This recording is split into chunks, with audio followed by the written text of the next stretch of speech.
It's 10 p.m. Tuzimo walks through the door looking absolutely drained, only to be greeted by a storm of complaints and toxic vibes. Why are you only just getting home now? I'm literally starving to death over here. He looks up to see his wife, Wang Ping, lounging on the sofa, shooting him looks that are half annoyed and half seductive. She's rocking a silk pajama set that, despite being loose, still manages to highlight every curve, giving off that mature married woman energy. Honestly, she looks like total eye candy. Meanwhile, our boy Tuzimo is 30, pushing 340 pounds at 6 feet tall, looking like a total slob because he's been working his life away and has zero budget for skincare or gym memberships.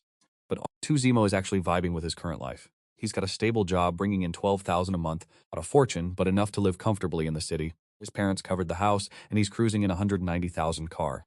With a pretty wife at home, to the outside world, he's basically living the dream.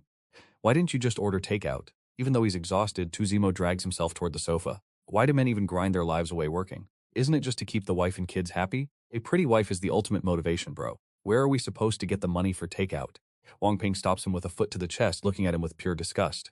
Don't come near me, look how fat you've gotten. Get to the kitchen and cook already, or are you trying to starve me to death? Tuzimo is actually confused. He hands over his entire paycheck to Wang Ping every month like a simp, so where's the money for takeout? Still seeing her mood is trash, he keeps his mouth shut and drags his tired body to the fridge. As he starts clanking around in the kitchen, Wang Ping scoffs, turns her back to him, and starts posting on her socials. Hey girls, is it normal for my 30-year-old husband to only make $12,000 a month?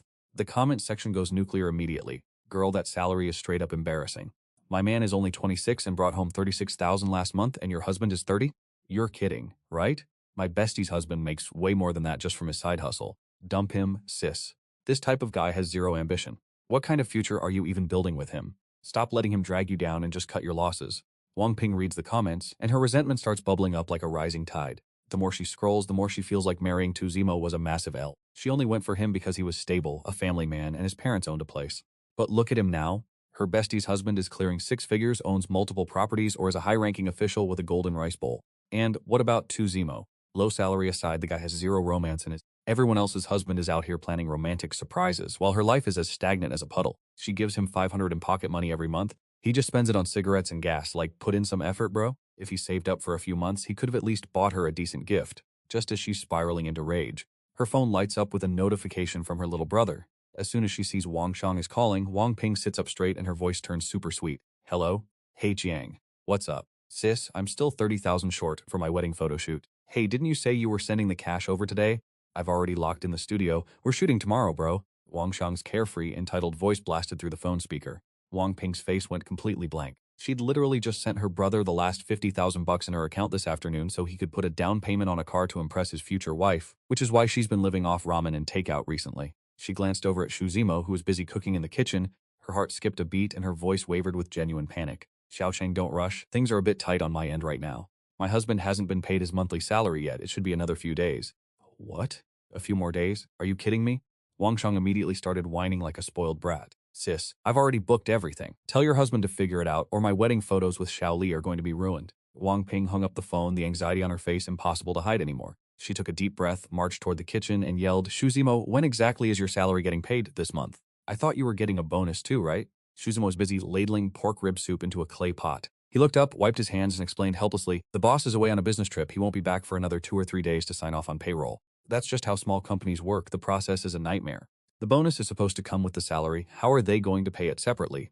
Wang Ping suddenly jumped off the sofa, sprinted into the kitchen in 3 strides, arms crossed, her tone turning ice-cold and aggressive. Xiao Chong's is waiting for that money to pay for his wedding photos. Go call your boss right now and tell him to wire the money early. Shuzimo frowned, put down his spatula, and his voice dropped significantly. Ping, can you please be reasonable for once? My boss is out of town, and I'm not his golden child. How am I supposed to demand in advance? Besides, for Xiao Chong's photo shoot, don't we still have our savings in the account? What savings? I don't have any money. Wang Ping's voice pitched up, laced with both guilt and the rage of being called out. I already gave all the money to Xiao Chong. He's getting married and needs a car. There are tons of expenses, okay? Are you even a man? You can't even cough up cash for your own brother-in-law's wedding photos?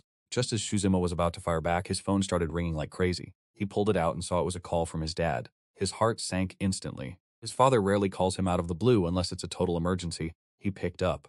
Before he could even say hello, his father's frantic, shaky voice came through. Zemo, your mom just collapsed out of nowhere. She's in the ER at the second hospital. The doctors say it's looking bad. You need to get here right now. Shuzimo's head started spinning. He nearly lost his balance. His mom had never been in the best health, but he never expected something this serious to happen so fast. He looked up at Wang Ping, his eyes wide with terror and desperation. Dad, I'm coming. Don't panic. I'm on my way. Shuzimo hung up, grabbed his car keys, and rushed in front of Wang Ping, practically begging. Ping. My mom is in the hospital in critical condition. I have to go right now. Can you transfer 10,000 to me? I don't have much cash on me and my bank account is basically empty. Come with me to the hospital, please. As soon as Wang Ping heard 10,000 in hospital, her face went completely pale. She stepped back, looking at Tumo like he was carrying some kind of infectious virus. What does your parents' illness have to do with me? Are they broke or something? Didn't you say they had a pension? Wang Ping's voice was sharp like a blade, slicing through the warmth that used to fill the room. Tumo's heart felt like it was being squeezed, pulsing with a sharp, stinging pain. He tried to suppress the rage bubbling in his chest and explained, Ping, my mother is critically ill. I'm the only child. How can I not be there? The initial money for our house and wedding came from my parents' savings. They're old now and their health isn't what it used to be. Don't start with me about the house and wedding stuff. A house is a house and sickness is just sickness. Wang Ping cut him off, her tone absolutely cold and final. I don't have any money. I gave everything I had to Xiao Qiang already. He's getting married soon. He needs a car and he's got tons of expenses. Your parents have health insurance and a pension. They can figure it out themselves. Even if I went, it wouldn't help anyway. Tumo looked at the icy woman standing before him and the last flicker of warmth in his heart died out completely. He felt a surge of desperation and fury like he'd never experienced before. He wanted to scream, he wanted to call her out, but he knew now wasn't the time. His mother was still waiting for him at the hospital. He took a deep breath, bottled up all his emotions, grabbed his keys, and bolted out the door without looking back. Downstairs, he pulled out his phone and called his college bestie Li Ming. Old Li, I need money. Loan me 20,000 real quick. My mom is in the hospital in critical condition. It wasn't until 2 a.m. that his mother's condition finally stabilized. After his father convinced him to go home and get some rest, a physically exhausted Tumo opened the door to find the living room a mess, half-eaten takeout boxes on the table, and the air heavy with the stench of seafood. He caught a glimpse of the luxury seafood brand on the containers and Tumo's rage exploded instantly. His mother was still in the hospital, fighting for her life. He was out here stressing over cash, yet this woman was at home ordering hundreds, maybe even $1,000 worth of seafood delivery. He walked to the dining table and picked up a box, his hand trembling slightly. Wang Ping, what is the meaning of this? My mother is in the hospital, I'm dying over here trying to find money, and you're at home eating this? Wang Ping emerged from the bedroom, looking like she'd just rolled out of bed. She was in a silk nightgown, her hair a mess, and her face still puffy with sleep. Hearing Tumo's questioning, she snapped, her sleepiness vanishing in a heartbeat. Why are you yelling? So what if I ate some seafood? I've been working hard waiting for you at home. Don't I deserve a good meal? What does your mother's sickness have to do with me anyway? Let me tell you something. I wanted seafood today, so what? Are you going to police me for eating a little bit of food now too? Wang Ping's voice rose sharper than Tumo's, dripping with insane, entitled fury. Police you? What exactly am I policing? Tumo was shaking with rage, pointing at the trash on the table, his voice filled with total disappointment and despair. Look at yourself. Look at the garbage you've done. My mother is critically ill in the hospital. You haven't given a single cent, and you couldn't even bother to visit her once. You handed all our money to your little brother, and now we don't even have enough for emergency medical bills. How do you even have the nerve to talk to me like that? And you still have the audacity to complain that my salary is too low. Wang Ping's eyes were bloodshot as she pointed a shaking, tear-filled finger at Shuzimo's nose. Shuzimo, don't think I don't know what you've been saying about me behind my back. I'm telling you now, I've had enough. I am absolutely done with this. You useless loser, making a measly 12,000 a month. Look at my best friend's husband. Everyone is making hundreds of thousands. Millions a year, easy. And I'm stuck here with you. What kind of future do I even have with you? I'm telling you, this life is over.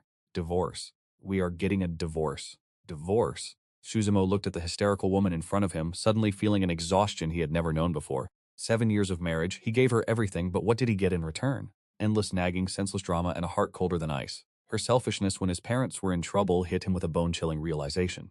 A shiver ran straight from the soles of his feet to the top of his head.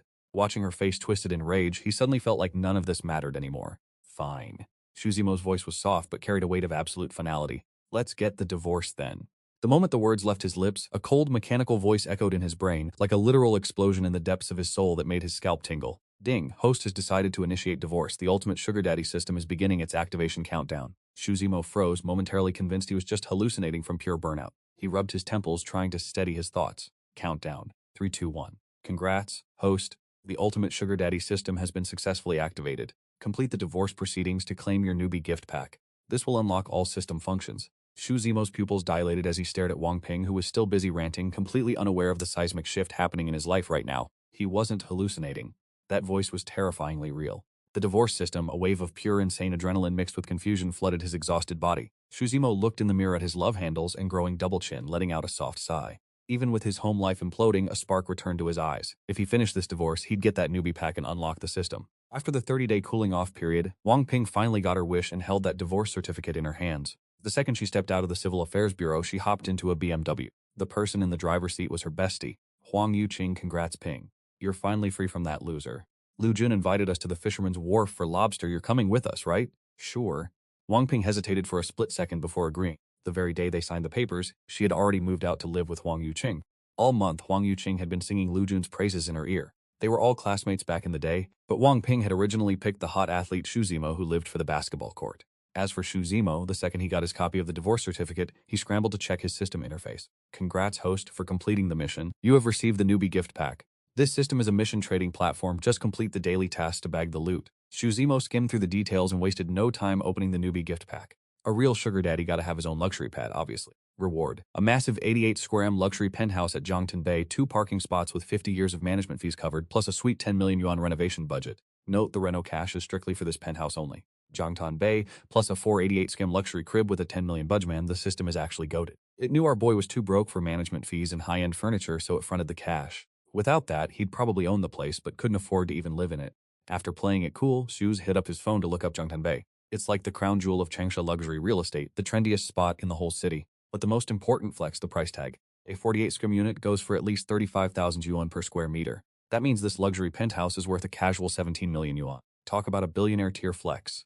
I mean, here in Xingcheng, 2 or 3 million yuan already gets you a pretty sweet high-end apartment. Before Xu Zimo could even process the news, his phone started ringing. He tapped to accept. A smooth professional female voice hit his ears. Is this Mr. Xu Zimo? Speaking. Hello, Mr. Xu, your real estate agent from the Zhangtan Bay Yihei sales office. We just received your final payment confirmation. When would you like to come in to collect your keys? Can I come by right now? Zimo basically wanted to verify if this sugar daddy system was the real deal, and of course she was hyped to welcome him. He hung up. Xuzmo hopped into a taxi headed straight for Zhangtan Bay. Nothing else to do. When he signed the divorce papers, he kept the house but lost the car and all his savings to Wang Ping. It's messed up, but what can you do? Still in the taxi, his phone started blowing up again. Xuzmo checked the screen and saw Wang Xiang calling. He frowned instantly. He had zero love for this brother-in-law, who only calls when he's looking for a handout. Without a second thought, Xuzmo just declined the call. But this guy kept spamming and finally sent a text message over. What's wrong with you? Are you sick or something? Keep declining my calls? Send me 30,000 yuan right now. I need it for my wedding photos. Hurry up. Xuzmo almost laughed out loud at the pure audacity. Forget that he's already divorced from Wang Ping, even if they were still married. Am I his sugar daddy or his bank account? Why am I paying for his wedding photos? In that demanding tone. Not exactly the vibe of someone asking for a favor. At first, Xuzmo was just going to block him, but then a thought crossed his mind. These wedding photos were planned back when he and Wang Ping were still together. There's no way 30,000 yuan wasn't already covered months ago. This leech of a brother-in-law is definitely cooking up a scam. Trying to squeeze one last payout out of him for his own pocket, he decided to send a reply back immediately. Just go to the studio and wait. I'll transfer the cash as soon as my paycheck hits. I'm getting a bonus this month, probably around 18K. I'll send you 10K later. Only 10K? That's not even close to enough. You need to send me at least 15K, bro. Wang Xiang was clearly annoyed on the other end, spamming 2 more messages. 15K, anything more than that, and I can't explain it to your sister. Xuzmo said it just to keep up the act. The fact that Wang Xiang is still asking for money proves that their divorce hasn't been mentioned to her family yet. Fine, just send it over as soon as you can. Wang Xiang reluctantly agreed, having zero clue that Xuzmo was playing him for a fool, and headed to a karaoke bar with his loser friends. Not only did they order booze, but they each hired a girl to keep them company. What an absolute clown. Xuzmo cursed under his breath, blocked the number, and deleted the contact. Whatever happens to Wang Xiang now is none of his business. In no time, he pulled up to Zhangtan Bay. Lu Jiaqi was already waiting by the curb, but she did a double take when she saw Baidi pull up and Xuzmo stepped out. She gave him a quick once-over. The guy had height, but was carrying a bit of extra weight, though his facial features were decent. If he lost the gut, he'd actually be pretty high tier. As for his outfit, basic is the only word for it. Are you Xuzmo? She asked cautiously, given how formal she was dressed for work. She wore a tailored white blouse, slightly unbuttoned at the collar to show off her long, slender neck. It was the perfect blend of elegant and effortlessly feminine. The hem of her blouse was tucked neatly to a dark blue pencil skirt. The skirt hit right at her knees, maintaining professional vibes while perfectly highlighting her hourglass silhouette. A slim belt of the same color cinched her waist, the simple metal buckle catching the light and adding a touch of class to the whole look. She was rocking a pair of sharp-pointed black heels. The delicate straps wrapped around her ankles, giving her an extra boost of feminine charm. Her hair cascaded naturally over her shoulders, with a few stray strands brushing her cheeks, making her look naturally elegant. Her makeup was soft and refined, with a flawless base that made her skin look like polished porcelain. Light eyeshadow and curled lashes made her eyes pop and look full of life. A touch of rose-colored lipstick brightened her complexion without losing that professional edge. Lu Jiaqi was momentarily stunned, but her top-tier professional training kicked in immediately. Are you Mr. Xuzmo? That's me. Xuzmo didn't hesitate and pulled out his ID to show her. He totally got it. With his current look, he didn't exactly scream guy who buys ultra-luxury apartments at Zhangtan Bay. After all, someone dropping 17 million on a villa should be rolling in 9 figures, right? Please, Mr. Shu, follow me. After verifying his identity, Lu Jiaqi leaned in slightly, showing off her curves, gestured for him to follow, and strutted ahead with a confident sway. Her tight work skirt hugged every step she took, creating a view that was impossible to look away from. Shu Zimo couldn't help but take a few extra peeks. After a month of being on a dry spell, to be honest, he was feeling a bit restless. Before he would played the virtuous man card, but now that he's got the system and he's single, why should he hold back? Lu Jiaqi led him into a luxury VIP lounge and started giving him the rundown on the property. You've purchased the 488 square meter ultra-luxury penthouse. It features 5 bedrooms, 3 living rooms, and 4 bathrooms, all decked out in full luxury here at our Donghua Sky Palace. If everything looks correct, please sign right here, Mr. Shu. She pulled out a contract and respectfully presented it to Shu Zimo. Since it was the system handling the buy, Shu Zimo was totally chill. He did a quick scan and signed the papers, including the parking and management fee contracts under her guidance. At the same time, he spotted his new address. Building 1, Unit 1701. Time to go check out the crib. Shu Zimo was already getting a little impatient. Right this way. Please follow me. Lu Jiaqi flashed a radiant smile. She didn't expect things to go this smoothly. Plus, this Mr. Shu guy paid the full amount before even setting foot in the place. Seems like a low-key billionaire. Even if his fashion sense is a bit mid, he's only 30. So young, wonder if he's still single. Mr. Shu, our Zhongtanbei complex has VIP-level security. The main gate, elevator access, and garage entry all require your authorization. Otherwise, no one can even press the button for your floor. While processing the paperwork, Lu Jiaqi was already hyping up the property management and personal butler services. If the host has any request at all, he gets a response within 5 minutes, you name it. Shu Zimo had never dealt with this kind of high-end luxury before. He felt like a total country bumpkin, but thanks to the system, he kept his cool. He was radiating pure confidence. After half an hour of busy work, they finally arrived at Unit 1701. Stepping inside, Zimo's first impression was the sheer scale, high 4.5-meter ceilings, and a panoramic view of the river. According to Lu Jiaqi, the unit came with premium interior finishes worth 10,000 per square meter. Everything was high-end brand name, but since it was unfurnished, it looked a bit empty. Mr. Shu, all you need to do is pick out some furniture and you're good to move in. Shu Zimo was hyped internally, but kept a stone-cold face, turning to Lu Jiaqi and asking, Lu, would you be able to help me handle the interior design and setup? Of course I can. Lu Jiaqi agreed, then realized she might have overstepped, smiling shyly as she added, though, Mr. Shu, you could actually delegate this to your personal butler. But obviously I'm perfectly capable of handling all this for you, Mr. Shu. Forgot to mention to you, Mr. Shu. I actually studied interior art and design back in the day. Even though she mentioned the butler, it was clear she was thirsty to snag this job for herself. It's a lucrative gig, and someone's got to get the commission, right? Besides, Lu Jiaqi is a certified 10 out of 10, so why didn't the system give me a score yet? Just as Shu Zimo was thinking that, the system popped up. Want to check Lu Jiaqi's stats? Viewing Lu Jiaqi, age 24, height weight 54 kilograms, looks 81, figure 88, experience T0. Not bad at all. For reference, my ex-wife was the class beauty and she was only a 75. She's basically a top-tier waifu with an 80+ score, campus goddess level. She really is top tier. Lu Jiaqi was the school idol back in college, but because her family was broke, she's super realistic and doesn't just give her heart away to anyone. After graduation, she chose to work in sales at Zhongtanbei, basically gambling on meeting a big fish. Shu Zimo had been low-key checking her out the whole time. Lu Jiaqi totally knew, but she played it cool and even subtly flexed her best assets. All right then, leave it to you. Shu Zimo said it casually, but Lu Jiaqi got a rush of adrenaline. She still probed, so what's your budget, Mr. Shu? Let's go with 10 million. 10 million yuan. Lu Jiaqi was stunned. Plenty of people spend 10 million on a house, but people who drop 10 million just on furniture and interior decor are rare. Plus, that means Shu Zimo has already blown over 27 million yuan on this place alone. Just how loaded is this guy? Lu Jiaqi's heart was racing. She'd met plenty of CEOs, but they were usually old and already had wives. It's not like she hasn't had guys try to lowball her with monthly allowances, but she always swerved those red flags. Deep down, she knows she only gets one shot at a life-changing choice and she can't afford to fumble the bag. She was practically starving to escape her broke lifestyle. Don't worry, Boss Shu, I'll definitely deliver and not let you down. Lu Jiaqi frantically forced herself to calm down, locking eyes with Shu Zimo as she promised, Brother Shu, I'll go whip up the 3D rendering for you right now. Heh, look at her go, action queen right there. Bet. Then Lu Jiaqi politely backed out, leaving the ultra-luxurious 88 square meter villa completely empty except for Shu Zimo. He strolled over to the floor-to-ceiling windows, staring down at the roaring Shang River as a surge of main character energy hit him. After chilling out a bit, he snapped 9 aesthetic pics of his new crib, carefully crafted a low-key caption, pick a city to settle down, and meet good fortune. Before posting, he made sure to block all his toxic relatives and annoying friends. Instantly, his moments blew up with likes and comments, some people losing their minds in shock, while others calling total cap. Even the haters started talking trash in the comments, but Shu Zimo couldn't care less. Bro, posting this on Moments in the first place, absolute 300 IQ baiting. And right on cue, the very first fish took the bait. Gu Xiaowan, OMG, look at that massive house, where is this? Did you literally just buy this today, bro? It looks insanely spacious and that river view is top tier. At that exact moment, Gu Xiaowan was stuck at her 9 to 5. This Shu Zimo guy was her tech department team lead, super chill and nice, but low-key looked broke as hell. Could he actually be a low-key rich heir in disguise? Even though she knew Shu Zimo was married, she still decided to drop some premium emotional value just in case. A subtle smirk crept up Shuzimo's lips. This little green tea snake had already reeled in half the office pond, acting super friendly to everyone while keeping them all firmly in the friend zone.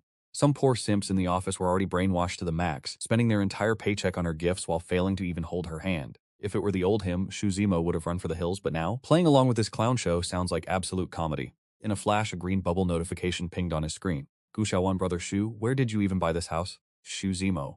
Jiangxin Bay. Gu Xiaowan's jaw hit the floor. No way, I heard houses there start at a cool 20,000 per square meter. Gu Xiaohuan was losing her mind. Real estate prices in Qingcheng weren't even that crazy. You could snag a gorgeous riverside apartment for just 3 million bucks. But Jiangxin Bay, that place was built different, with the smallest units being massive 3 to 20 square meter villas, running you at least 6 million yuan minimum. Plus, judging by the 9 photos Shuzimo posted, this definitely wasn't the entry-level unit. Bro must have dropped at least 10 million yuan easy. Since when was Shuzimo this ridiculously rich? Brother legend, buying a place at Jiangxin Bay. Wonder when you'll invite us over to celebrate? She was totally fishing for an invite to check out his new pad and see for herself if this was real. Shuzimo saw right through her little scheme but just typed back, no problem at all. Meanwhile, down at the fisherman's wharf, Wang Ping, Huang Yuqing, and a short, stout guy standing around 160 meters tall but built like a tank were chowing down. Wang Ping was still looking a bit hesitant, since she was a total looks maxer, which was why she went for Shuzimo in the first place. But after getting beaten down by the harsh realities of being broke, her gold-digging mindset kicked into overdrive. Big thanks to Lu Jun for treating us to this massive feast. This meal must have cost a pretty penny, right? Huang Yuqing had clearly already secured her bag, constantly hyping Lu Jun up and steering the conversation his way. It's pocket change, order whatever you want, don't hold back. Lu Jun patted his massive beer belly, standing at a modest 1.65 meters tall, but tipping the scales at a hefty 150 pounds. Guess we won't hold back then. Huang Yuqing gave a charming smile and immediately ordered the signature dishes. The lobster at Guo's is premium, but the bill is definitely not. As she ordered, she watched Lu Jun acting like a total simp, constantly sucking up to Wang Ping. Huang Yuqing felt nothing but contempt, though she still threw him a bone every now and then. Being a third wheel is boring, so she started scrolling through her feed and quickly spotted 9 photos Shuzimo had just posted. She froze for a second. Didn't Shuzimo just finalize his divorce with Wang Ping? Is he really out there house hunting? She found it hard to believe. After all, Huang Yuqing knew perfectly well that all of Shuzimo's money was managed by Wang Ping, and his parents were just average office workers. But the moment she clicked on the first photo, she lost her cool completely. Because she knew the landmark architecture in that river view shot by heart, and looking at the other 8 photos, only a high society socialite would be chilling at the Jiangtan Bay mansion. How could Huang Yuqing not be obsessed with Jiangtan Bay? She's dreamed of marrying the owner of a place like that. Is Shuzimo actually buying a place at Jiangtan Bay? How is this even possible? Huang Yuqing knew the prices at that high-end complex. You need to prove your net worth just to get a tour at least 5 million yuan. Does Shuzimo really have that kind of bread? She initially thought he pulled pictures off the internet, but even though he wasn't directly in the shot, her sharp eyes caught his reflection in the floor-to-ceiling windows. It was definitely Shuzimo. At that moment, Huang Yuqing stopped breathing. Wang Ping was getting annoyed by Lu Jun's constant clinginess, but thinking about his 600,000 yuan annual salary, she just bit the bullet and dealt with it. Glancing over, she saw her bestie zoning out and seized the chance to lean in and ask, "Qing, what's up? Oh, did your friend buy a house?" Since the divorce, she and Shuzimo had unfriended each other and he'd changed his profile picture so she didn't recognize him at first. But she quickly saw the handle, Shuzimo. Yeah, post-divorce flex, I guess? Don't know where he stole those pics from, but he's really posting them for clout, zero shame. Wang Ping quickly responded, dripping with disdain. She knew exactly what Shuzimo's situation was, even though the house in the picture was the dream villa she'd always wanted. Huang Yuqing stayed silent, and just as she was about to explain, Lu Jun chimed in, "What's going on?" Since he was a bit far away, he just saw a generic Riverview apartment and his chubby face filled with a smug sense of importance. "I was looking at a Riverview unit to buy recently. If Ping is down, I could put her name on the deed." He didn't even try to hide his intentions, and honestly he thought Wang Ping looked even more tempting with that married woman vibe she had going on. Huang Yuqing couldn't help but interject, "Are you planning to buy a villa at Jiangtan Bay, Mr. Lu? If so, our Ping is going to be living the high life." Jiangtan Bay. Lu Jun's expression went rigid. Sure, he makes 600,000 a year, but his lifestyle is expensive. What with the constant karaoke nights? He's basically broke, so how could he ever afford a place at Jiangtan Bay? "I heard that place is mid. If you buy it, you'll lose at least $1 million when you try to flip it. The prices are insane and the management fees are a scam, not really worth the headache for normal people." Liu Jun said it with total confidence, but Huang Yuqing wasn't buying it. People who can actually afford a Jiangtan Bay villa don't care about those petty details. Plainly speaking, Liu Jun just can't afford the entry fee. He probably can't even get past the front door for a showing. Qingqing, are houses at Jiangtan Bay really that expensive? Compared to Huang Yuqing, who is a true socialite, Wang Ping was clearly clueless about this. The cheapest ones are a fortune, and you need a financial background check just to look around. Huang Yuqing's one sentence made Wang Ping's eyes go, 6 million? Shuzimo, where would he get that kind of money? But what if it's actually real? Doesn't that just prove my ex-husband has been hiding his income and assets the whole time? A light bulb went off in Wang Ping's head. No wonder Shuzimo agreed to the divorce so easily. This is amazing. Wang Ping couldn't sit still anymore and dragged Huang Yuqing away immediately. Once they hopped into her Mini Cooper, she said, "Ching Ching, you have to help me out." After hearing the whole story, Huang Yuqing paused for a second before saying, "If Xu Zimo really hid marital assets, you can definitely sue for your share. But where on earth is that mansion in the photo Xu Zimo sent? With his company, he'd be lucky to make 10 million, let alone afford a mansion, and he's just a regular employee anyway. So the first thing we need to verify is whether Xu Zimo actually bought a house in Bay Riverside." They decided to try their luck and go see for themselves. Meanwhile, Luch was standing there looking like a clown, having ordered a table full of food only for his date to ghost him. Plus, his messages to both Wang Ping and Huang Yuqing were met with total silence. Like, what the heck is going on? Liu Jun was fuming that feast cost over 1,000, so he had no choice but to get it boxed up to go. Xu Zimo's system notifications were popping off. At first, he replied to a few messages, but eventually he just started ignoring them. Soon after, he pulled up his system dashboard. He gets one mission per day, and completing it grants a reward. If he doesn't finish it that day, he can choose to carry it over or refresh the mission the next morning. Note: all rewards are processed by the system, so they are 100% safe and legit. Xu Zimo was a bit speechless. He still had some hobbies that didn't cost money, like reading novels, but other people's systems just dump billions on them, while he has to grind for his rewards? Still, he muttered the command honestly. Accepting the mission now. My name is Tule, and I'm out on an adventure in Lopner with some friends. My tires got stuck in the sand, and I'm separated from the group. My water supply is gone, it's boiling out here, and I'm too scared to leave the car, I'm so thirsty. If anyone can get me a bottle of water, I'll pay them 10,000 yuan. A bottle of water for 10 grand? Shuzmo looked at the bottle of Beishuishan he just took a sip from, and the system prompt flashed. Detected Beishuishan, would you like to initiate the trade? Confirm. As Shuzimo muttered the word, the bottle in his hand vanished into thin air. A split second later, a text message pinged on his phone. China Construction Bank, your account ending in 8445 received a deposit at 16.5 on the 29th. Total available balance updated. After the initial shock, Shuzimo started feeling hyped. One bottle of water paid off a month's salary. Looks like becoming a billionaire is actually going to happen. Just then, Lu Jiaqi called him up. Brother Z, do you want to see the interior design renders? Sure, let's do it. The room was still totally empty, not even a place to sit down. Sumo agreed and headed back to the VIP room. Lu Jiaqi placed her laptop in front of him and handed him a list with a pen. Brother Z, check this list out and just cross out anything you don't like. It was obvious Lu Jiaqi had done her homework, or she couldn't have whipped up these renders so fast. Shuzimo didn't really know much about this stuff, but the designs Lu Jiaqi made looked top tier. Plus, she even listed the brand and price for every single piece of furniture in detail. She really put in the effort. In her dedication, Shuzmo even saw a bit of his own reflection. When you don't come from money, the second a lucky break lands in your lap, you're gonna fight tooth and nail to secure the bag. That's why our boy is burnt out, grinding 12 hours a day just to buy his CEO a fancy new whip. If Lu Jiaqi knows how to play her cards right, that 88 rated physique is a massive red flag, green flag for our MC. Shuzimo is keeping his cool, but deep down he's basically a monk who can't be tempted. If you speak first, you lose your aura. If you lose your edge, you lose the power dynamic. Shuzimo inspects the blueprint, spinning his fountain pen between his fingers with main character energy. Lu Jiaqi's eyes are locked onto his fingers, mesmerized. This Mr. Shu has some weird hobbies, he's literally just obsessing over that pen. Nice, I'm satisfied with this. Shuzimo skims the list. The furniture isn't cheap, over 7 million in total. Is this just how the 1% lives or what? Still, there's over 2 million left in the budget. Shuzimo isn't about to waste the system's cash, he's gonna drop the rest on a brand new HVAC system and full home automation. While they talk, Lu Jiaqi keeps sneaking glances at his fingers. Yikes, does this Mr. Shu plan on playing with that pen all day? Alright, just list out the rest of the items. Shuzimo gives the green light. It's the system's money anyway, as long as he stays under the 10 million mark, he's chilling. Thank you for the trust, Mr. Shu. Hyped, this is a massive deal for her. Even if she isn't making a huge profit off this, she's networking with people she couldn't even reach before. Seeing Shuzimo stand up to leave, Lu Jiaqi pivots. It's getting late, would it be my honor to take you out to dinner? The dinner is just a cover. She's definitely trying to speedrun a relationship with him. A gorgeous woman making the first move, Shuzimo has zero reasons to say no. They eventually settle on a solid Hunan-style spot that fits both their tastes. Shuzimo is low-key sweating. Even with a luxury villa from the starter pack, he has no car, and if he hadn't just cleared a quest, he'd be broke. What kind of stingy system is this? Ding, if the host doesn't need me, I'm unbinding immediately. Binding to a random lucky reader instead. Wait, don't. Shuzimo realizes grinding quest is actually peak work hard, play hard. Mr. Shu, why don't you ride with me? Bet. Shuzimo plays it cool and doesn't explain why he isn't driving, letting Lu Jiaqi do all the mental gymnastics. They head out to the parking lot. Lu Jiaqi walks ahead, her silhouette absolutely lethal. And just like that, they walk straight into the field of vision of Wang Ping and Huang Yuqing, the two who had already given up on their schemes. He actually bought a place at the Bayview waterfront? Huang Yuqing is in total disbelief. That's Lu Jiaq, obviously sales rep for the luxury complex. Treating Shuzimo with that much respect, he's definitely a high-tier client. Wang Ping is losing it, screeching in the passenger seat. I knew it, the loser was hiding his assets. That's her money and she's taking half of it. Wait, no, since Shuzimo is the one who cheated by hiding marital assets, he should walk away with nothing. She tries to storm out to confront them, but Shuzimo hops into Lu Jiaqi's car and speeds off through another exit, leaving Wang Ping fuming. Huang Yuqing plays the snake. Ping Ping chill, what's yours isn't going anywhere. Just get a lawyer to dig through his records, it'll be over for him. Right, hire a lawyer. I've been played by this clown. He hid a massive amount of assets during the marriage, which is a major red flag, so he should definitely be left with nothing. Wang Ping hurriedly dragged Wang Yuqing off to go find a lawyer. The law firm was of course very interested in this lucrative case.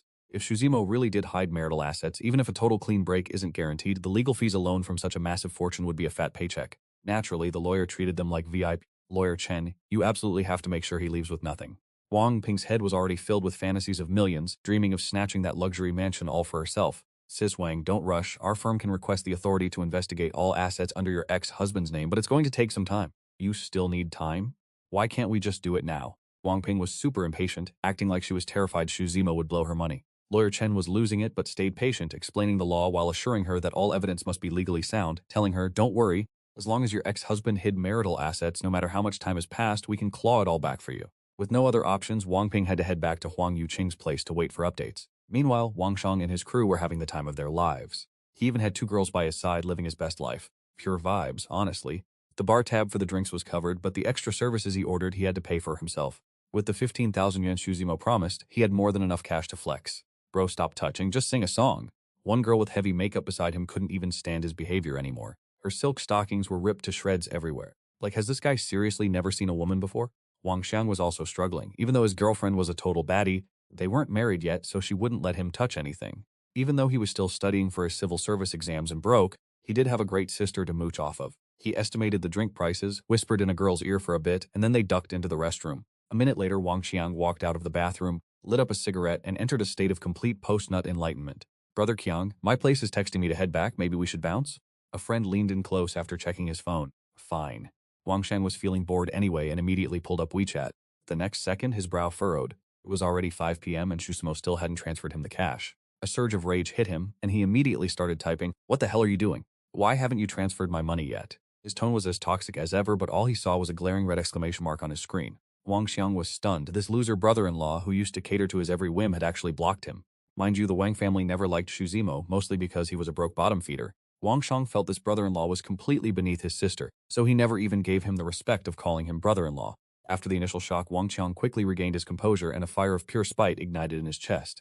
That piece of trash Xu Zimo, you actually dared to block me? His tone was full of rage, like Xu Zimo had committed some unforgivable sin. However, he couldn't just vent his anger directly since he was currently at a commercial karaoke bar, and he couldn't let his sister Wang Ping know about his spending. But that didn't stop him from talking smack about Xu Zimo behind his back. Wang Ping had been getting colder and more hateful towards Xu Zimo lately. Wang Xing, this deadbeat brother-in-law, definitely played a huge part in fueling that fire. Wang Sheng immediately dialed Xu Zimo's number, and as soon as it connected, he started screaming. "Xu Zimo, you absolute clown, why on earth did you block me?" Beep beep, call disconnected. He called again, and the line rang out. "Sorry, the number you were trying to reach is temporarily unavailable." Wang Sheng's face instantly went pale, even as slow as he realized Xu Zimo had blocked him on both WeChat and his phone number. He'd been played. He only wanted to squeeze some cash out of Xu Zimo for a massage, but Xu Zimo had actually promised him 15,000 yuan. His family is broke, and they basically drained their bank accounts to pay for his upcoming wedding. Now he's staring down a bill over 10,000 yuan with zero money in his pockets. Looking at his friends and the 2 girls whose expressions shifted from happy to suspicious, Wang Xiang couldn't help but shiver. Xu Zimo was grabbing dinner with Lu Jiaqi, and even though he hung up, he could still hear the background noise. If it were a normal KTV session, it definitely wouldn't have the sounds of girls laughing and flirting in the background. Even though he's never been to a high-end club, he knows those spots aren't exactly cheap. Since Wang Xiang called him so frantically, he probably couldn't cover the bill. Just as he was about to put the phone down, he remembered something. Xu Zimo decided to do his brother-in-law a little favor. He opened his WeChat and searched for someone named Tang Xinyi. He typed out a message and hit send to Xinyi. "Hey, it looks like Changzi is in a bit of trouble over there. Reach out to him and see what's going on." This Tang Xinyi is actually a decent girl. It's just a pity her standards are in the gutter for picking Wang Shang. "Brother Z, is everything okay?" Lu Jiaqi asked cautiously. Xu Zimo didn't act like any of the rich heirs she'd met before. He had zero ego, so they were getting along quite well. "It's nothing." Xu Zimo was in a great mood, feeling like this meal was hitting the spot. "Brother Qiang, my wife is about to give birth, I gotta head out. You keep having fun, though." I just remembered I left the pork ribs simmering at home." Wang Qiang watched his friend scramble to find the most pathetic excuses to bail, and as they bolted without paying for the girls they ordered, the floor manager blocked the door before Wang Qiang could chase them. The manager gave a cold, shark-like smile and said, "Mr. Wang, where are you rushing off to?" "No, I'm not going anywhere." Wang Xiang felt his soul leave his body, but he gathered his remaining courage and sat back down, ordering another crate of beer. "I'm not done partying yet." "Fair enough." The manager walked in and dropped the receipt on the table. "Mr. Wang, payment up front, please. Room fee, booze, and the girl. It's a grand total of 22,800 yuan. Wang Xiang jumped up and shouted, "Why am I paying for their share of the bill too?" I'm only paying for what I ordered. You booked the room, so naturally I'm coming for you. The manager's tone grew increasingly hostile. He was already certain that if he didn't use some persuasion, Wang Xiang wouldn't be coughing up a single cent. Well, isn't this something? Still got people trying to dine and dash at our belonged pavilion. The manager scoffed. He and two muscle-bound goons who just stepped in exchanged a sinister grin. That grin looked like a death sentence to Wang Xiang. He stiffened his neck and stammered, "Who said I was trying to skip out on the bill? I just don't want to be the one getting dumped on." The guy genuinely looked like he was about to cry from pure injustice, so the manager gave him some time to scrounge up the cash. We all watched as Wang Xiang started speed dialing his so-called friends. Not surprisingly, absolutely zero of them picked up. "Listen, I don't care about your messy friendship drama, but you're paying this bill today or you aren't leaving this room in one piece." The manager's threat hit Wang Xiang like a truck. He knew these guys played dirty, but even if he deducted his friend's portions, he couldn't cough up 10 grand, let alone 23. Desperate times call for desperate measures, so he dialed his mom. "Mom, I'm in a bit of a jam here. I need 23,000 yuan. Before he could even finish, his mom was screaming back about how they were already drowning in debt to his second uncle and first uncle. Between the house in Xingcheng and the wedding prep, the family was already in the red for over 400,000 yuan. The truth is, Tang Xindi didn't even ask for this spending. Wang Xiang's family just bought that house in Xingcheng to save face. For the dowry, Tang Xindi knew his background was from a small county, so she actually waived the requirements for him. In her eyes, she really valued him for being upright and ambitious. Beep. Beep. And just like that, she hung up on him. Seeing he couldn't pay, the manager's already thin patience snapped, and he decided to turn up the heat. Wait, what are you guys doing? I'm warning you, this is a country governed by law." Despite his tough talk, Wang Xiang was backing up like a coward. Right at that moment, his phone started ringing, and when he saw who it was, he broke into a cold sweat.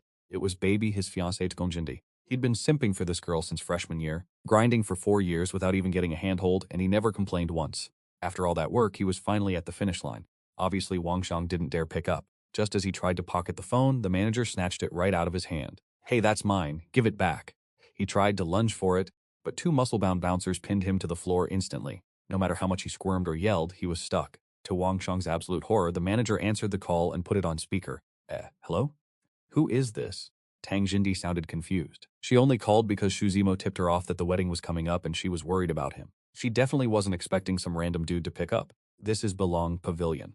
Wang Xiang just ran up a 23,000 yuan tab here, so please send the money over." When she said that, the life just drained out of Wang Xiang, and he stopped struggling, completely defeated. 23,000? Tang Xindi was stunned. She knew his family's broke situation and had even chipped in her own money for the wedding.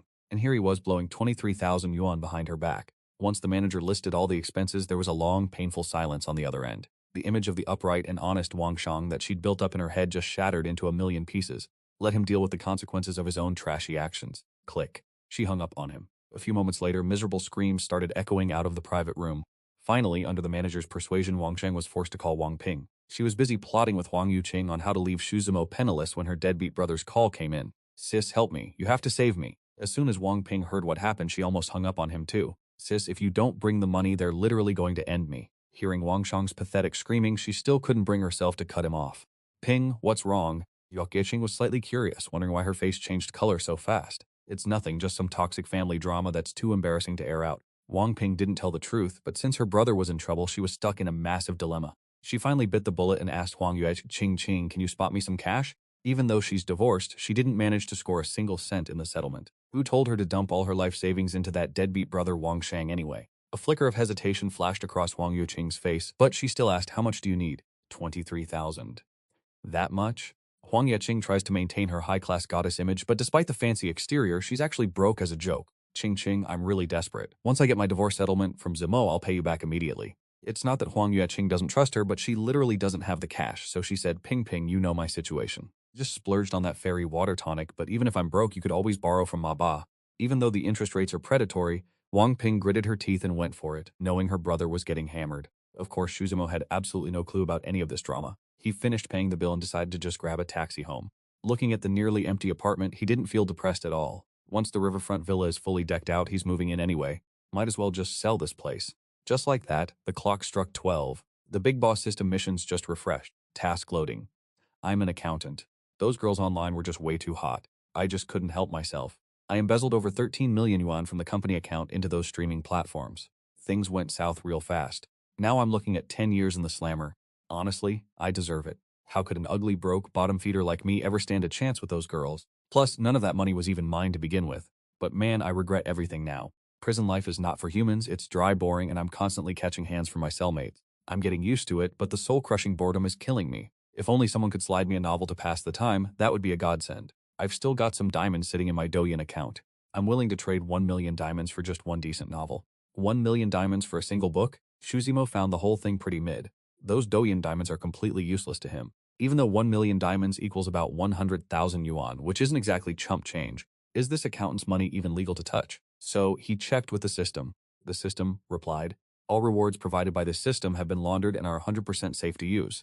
I mean, who doesn't have a few books lying around? Shuzimo started rummaging through his room and pulled out How to Win Friends and Influence People. Just let that fraud accountant enjoy his time behind bars to learn a lesson. The system is detecting an item. Do you want to trade it for points? Confirm. As Shuzimo gives the green light, the copy of How to Win Friends and Influence People vanishes into thin air. Immediately after, a notification from Douyin pops up on his phone. Ding, your account has successfully received a massive top-up. Shuzimo opens the app notification. It shows the diamond recharge was successful. The current diamond balance in his account is definitely not your average Joe's. With Shuzimo's previous broke boy status, there's no way he could have afforded to wail out like this. Sure, he used to watch streams, but he was strictly a lurker, never spent a single cent. He was feeling sleepy, but now that he's got 1 million diamonds, his brain is officially wide awake. This is a cold, hard 100,000 yuan right here. I've been watching these streamers from behind a screen for so long, maybe it's time to actually experience the big spender life? Obviously, anyone who watches live streams knows the drill. Top-tier streamers can easily rake in over 100,000 in a single PK battle. If you drop gifts for those big creators, the most you'll get is a generic thanks for the support, big bro. Then the manager chats you up, maybe you grab a meal, but there's never any real progress. Shuzimo is definitely not going to be that kind of simp. His target is the smaller streamers whose peak popularity has already cooled off. Why look for the small ones instead of the big ones? Because new streamers are often gorgeous, still dreaming big, and haven't been corrupted by the industry yet. But dropping cash on them might just make them think they earned it through their own hard work. So even the small new streamers might not be the most effective targets. But the ones who have cooled off are a different story. These streamers were once at the top of their game. Some hit platinum, some even hit Diamond 1. Even if Diamond 1 requires 200,000 in revenue, a streamer at that level rarely takes home more than 40,000 after taxes. And that's in a best-case scenario with minimal overhead. If the agency is taking a cut, their actual take-home pay is even lower. Because they can't maintain their clout, these streamers eventually tumble down to silver or gold tier after a month or two. Going from a 5-figure income to just a few thousand a month, you can imagine the mental toll that kind of drop takes. The principles they used to hold on to start to crumble during that transition. Shuzimo is targeting the former platinum streamers. Those who hit diamond are still a bit too expensive for his current budget. Gotta spend those diamonds where they actually count.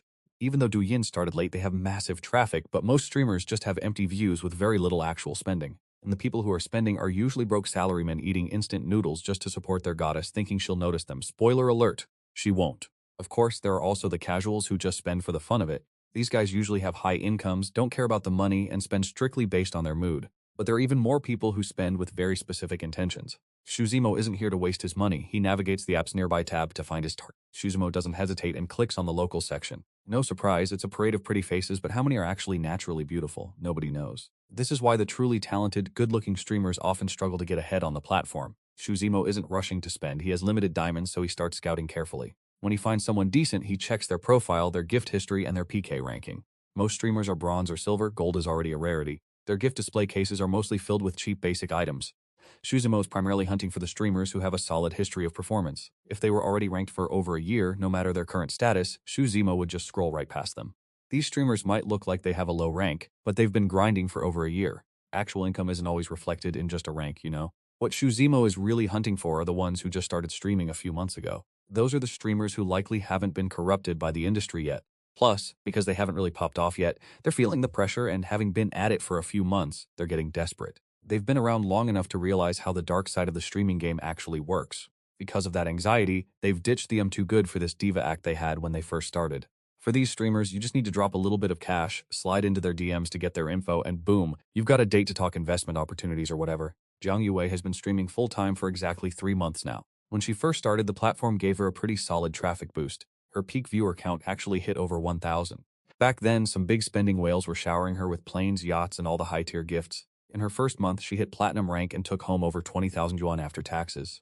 At the time, Jiang Yue was absolutely living the dream and feeling hyped. Just by showing her face and saying thanks on camera, this college sophomore was out earning 90% of regular salarymen. So from the second month on, Jiang Yue started taking streaming way more seriously. She was rushing back to the dorm to go live almost the second her classes ended. But guess what? Her income didn't go up with the grind, it actually tanked hard. By the second month, she barely scraped together 10,000 yuan. For a college student, 5 figures isn't exactly chump change. But Zhang Yue had already tasted the high life, so she knew what she was missing. The psychological gap between her expectations and reality was massive. The reason, of course, is that those big donors from the first month ghosted her one by one. With the platform's traffic boost gone, even when new whales stopped by, they never came back because she wouldn't play the game. In the eyes of these whales, a streamer like her is just a bottomless money pit. When they've got cash to burn, they're moving on to the next target in seconds. Through chats with her roommates, Zhang Yue knew exactly what these whales wanted, but her pride wouldn't let her bow down to their demands, let alone do anything extra. She swallowed her frustration and kept the grind alive. Zhang Yue thought she was a total beauty and was putting in all this effort. She was convinced she'd eventually become a top-tier streamer that everyone obsessed over. But the brutal reality of the streaming industry hit way harder than she imagined. Her third-month income got cut in half again. If it wasn't still paying better than a regular 9-to-5, she would have quit ages ago. She was already at her breaking point. This is now Zhang Yue's fourth month of streaming, and we're already nearing the end of the month. Her rank is sitting at a pathetic silver 3-star. At this rate, she's barely pulling in 3,000 to 4,000 yuan. At this point, Zhang Yue's mental health is basically hanging by a thread. It's already 12:30 a.m. Zhang Yue is still out here trying to make the stream happen. Before, she just relied entirely on her looks, just chatting casually and telling stories about college life. Now she's even trying to learn basic dance moves on camera. Even though she's got the looks and the figure, you can tell her moves are stiff as a board. She's persevering and trying, but her viewer count is struggling to reach double digits, sometimes even staying in the single digits. It's the kind of situation where you just want to cry, but the tears won't come. Even though a few loyal fans dropped some gifts for her looks today, it's the end of the month and she hasn't even unlocked a single supercar achievement. This is definitely not the result our girl was hoping for. She wanted to become a streamer, relying on her own grind to buy a car and a house, a total girl boss independent queen. But her dream of becoming a top-tier streamer is looking more like a distant fantasy every day. Zhang Yue is starting to second-guess everything. Is she being too stubborn? Should she really keep pushing this dead end? But the moment she thinks about those wealthy sugar daddies possibly being bloated, 50-year-old middle-aged men, she feels pure disgust. She knows the truth. Real whales in this game aren't exactly young and handsome. Zhang Yue is currently doing a random PK battle, desperate to look as pitiful as possible to bait some pity. A quick swipe. Her opponent is also a streamer, and thanks to some heavy-duty beauty filters, she looks just as good as Zhang Yue. Plus, the girl is busy flaunting her assets, and someone instantly drops a hot air balloon gift on her. Since they hit the double points multiplier, her score instantly skyrockets into the thousands. For tiny streamers like them struggling with single-digit viewer counts, breaking 1,000 is already a huge W. Zhang Yue is spamming pleas for votes, but only getting a few hearts, roses, and beers. Her score barely cracks 100. Any bros out there willing to help me push this health bar up? Please, I'm begging you. She stares into the lens, voice dripping with fake sweet pathetic energy. At this point, does she even have any pride left? She's slowly being assimilated by the platform, learning exactly how to simper for attention. But what really breaks Zhang Yue is that after her begging, her stream, which had 9 viewers, suddenly drops to 4. The ones who stayed are clearly just super fans obsessed with her looks, dropping comments like, "I'm broke right now, but once I get paid next month, I'll definitely buy you a supercar." The double points phase is already over. It's not worth dropping big gifts now. Just hold on, Wei, the PK is going to end soon anyway. Try a talent show bit or something to lure that whale over from the other side. Reading these comments, Zhang Yue feels even more defeated. She bites her lip, watching the timer tick down, and as expected, she takes the L. Even after the penalty phase, her viewer count doesn't budge. Zhang Yue finally snaps and starts venting her frustration. "I stream 7 to 8 hours a day and I barely pull in 100 bucks. If this keeps up, I don't think I can hold on anymore." "Don't say that, Wei, we're still here for you." "Yeah, at worst, I'll just eat instant noodles all next month to afford a gift for you." Few loyal fans start trying to cope and keep her around. These guys are just average Joes. If they went to a big streamer's room, they'd be completely invisible, making zero impact. Here, with tiny streamers like Zhang Yue, dropping a few bucks makes them feel like a VIP with actual influence. These low-level users are actually the most enlightened about how the live streaming game works. They've watched enough top-tier streamers to know it's not actually that fun. It's way easier to chase after the small-time streamers. Who knows, maybe a little relationship might bloom. Suddenly, a level 32 user comments, "Honestly, most female streamers are just leeching off whales to survive. If you want to make real money, I suggest you go find yourself a sugar daddy." Find a sugar daddy? Easier said than done. Zhang Yue had a whale before, but she totally fumbled the bag and didn't lock him down. Now, even when high-level users pop into her room, they leave just as fast as they came. Besides, high level doesn't mean they're still dropping bread. Most of them are already dried out and broke. Finding a real wealthy whale is just too damn hard. She's seen comments like this a million times, but for some reason, her resolve is starting to crack. If there was a young guy, even just halfway decent looking, she wouldn't necessarily say no. But a whale who is both rich and good looking, do those guys even lack options in their lives? The more she thought about it, the more disappointed Zhang Yue felt. Just as she was about to end the stream and call it a night, a comment popped up on the screen. "Wind that cannot be bound. Bro, what do I need to gift to get your social?" It was a level 0 burner account, clearly someone who hadn't spent a single cent on the app. Zhang Yue was thinking about baiting a whale, so she didn't overthink it and just typed back casually. "A cruise ship is enough to get my DMs. A cruise ship on Douyin costs 600 bucks, way higher than what other small-time streamers usually ask for." Usually a sports car or a plane is more than enough. Of course, the greedier ones might demand a rocket or a rose, but whether anyone actually sends it or if there's even a reward for it is anyone's guess. Besides, there's no way Shuzimo would do something like that. Even if there was a reward, who knows how many other people have already seen or used it. Zhang Yue's requirement was obviously just a way to gatekeep her socials. The cruise ship price was steep, but it was the only way to filter for an actual whale. After typing that, she didn't give the burner account a second thought. She ran into people like this every single day. When she first started streaming, she ignored them completely because their intentions were painfully obvious. However, starting this month, she'd learned how to play along a bit. Given her current tier, it was rare for anyone to actually drop a cruise ship on her. Usually burner accounts like Wind That Cannot Be Bound would just ghost the moment they heard the price tag, so Zhang Yue didn't have her hopes up at all. She looked into the camera and said, "It's getting late, I'm gonna head out now, so that's a wrap for the stream." Before she could even finish her sentence, a massive special effect erupted in the stream, leaving Zhang Yue stunned. Wind That Cannot Be Bound gifted a Duin rocket. Before Zhang Yue could even process what happened, the chat went absolutely wild. "Oh my god, isn't that a level 0 account? He just dropped a rocket out of nowhere, what a massive flex! Is this a secret whale hiding in plain sight? You better lock this one down, Yue." Zhang Yue's eyes lit up, but she quickly snapped back to reality. "Thank you so much for the rocket, Wind That Cannot Be Bound. Thank you, big boss." She didn't expect this random account to actually pony up the cash. And it wasn't just a cruise ship, but a $1,000 Douyin rocket. Talk about a total surprise. Since the second month, she hadn't received a gift this big, so she was clearly feeling a bit emotional. It wasn't the first rocket she'd ever received, but the vibe right now was totally different from before. Her eyes were starting to get a little misty. Back in PK battles, even with a multiplier, she'd be lucky to scrape together 100 points, which is like $2 or $3 tops. That had become the standard routine for her stream. No big spenders, no traffic, she felt like she had zero future. But now this broke-looking burner account just gave her a glimmer of hope. "Thank you so much, Brother Wind. I'm seriously so touched right now. How about I perform a little talent show just for you?" Zhang Yu jumped up from her chair in a rush. "Streamer, don't return kindness with chaos." "Stop right there. You're gonna scare the whale away if you do that." Wind Unbound is the user's handle. Deal. Then the music started blasting in the livestream room. Zhang Yue wasn't a pro dancer, she just copied a few basic moves from trending videos, but she still looked pretty stiff. She was rocking a blue school uniform with a snowy white collar, which really made her slender neck and milky skin pop. Total innocent vibes. The uniform swayed slightly with her delicate movements, perfectly outlining her youthful energy while keeping that wholesome student charm with just a hint of coming-of-age allure. Under the streamlights, her skin looked soft as a fresh rose petal, glowing with a faint blush that reminded you of morning dew in early summer. Especially those big, expressive eyes, her cute button nose, and those soft pink lips gave Shuzimo some pretty bold ideas. Back in the day, he could only watch streamers like her through a screen. But things are different now. With the sugar daddy system, our boy is brimming with confidence. Shuzimo definitely isn't throwing gifts around for no reason. Diamonds are limited, and he sure as hell doesn't want his cash going to some fake like Xiao Bila.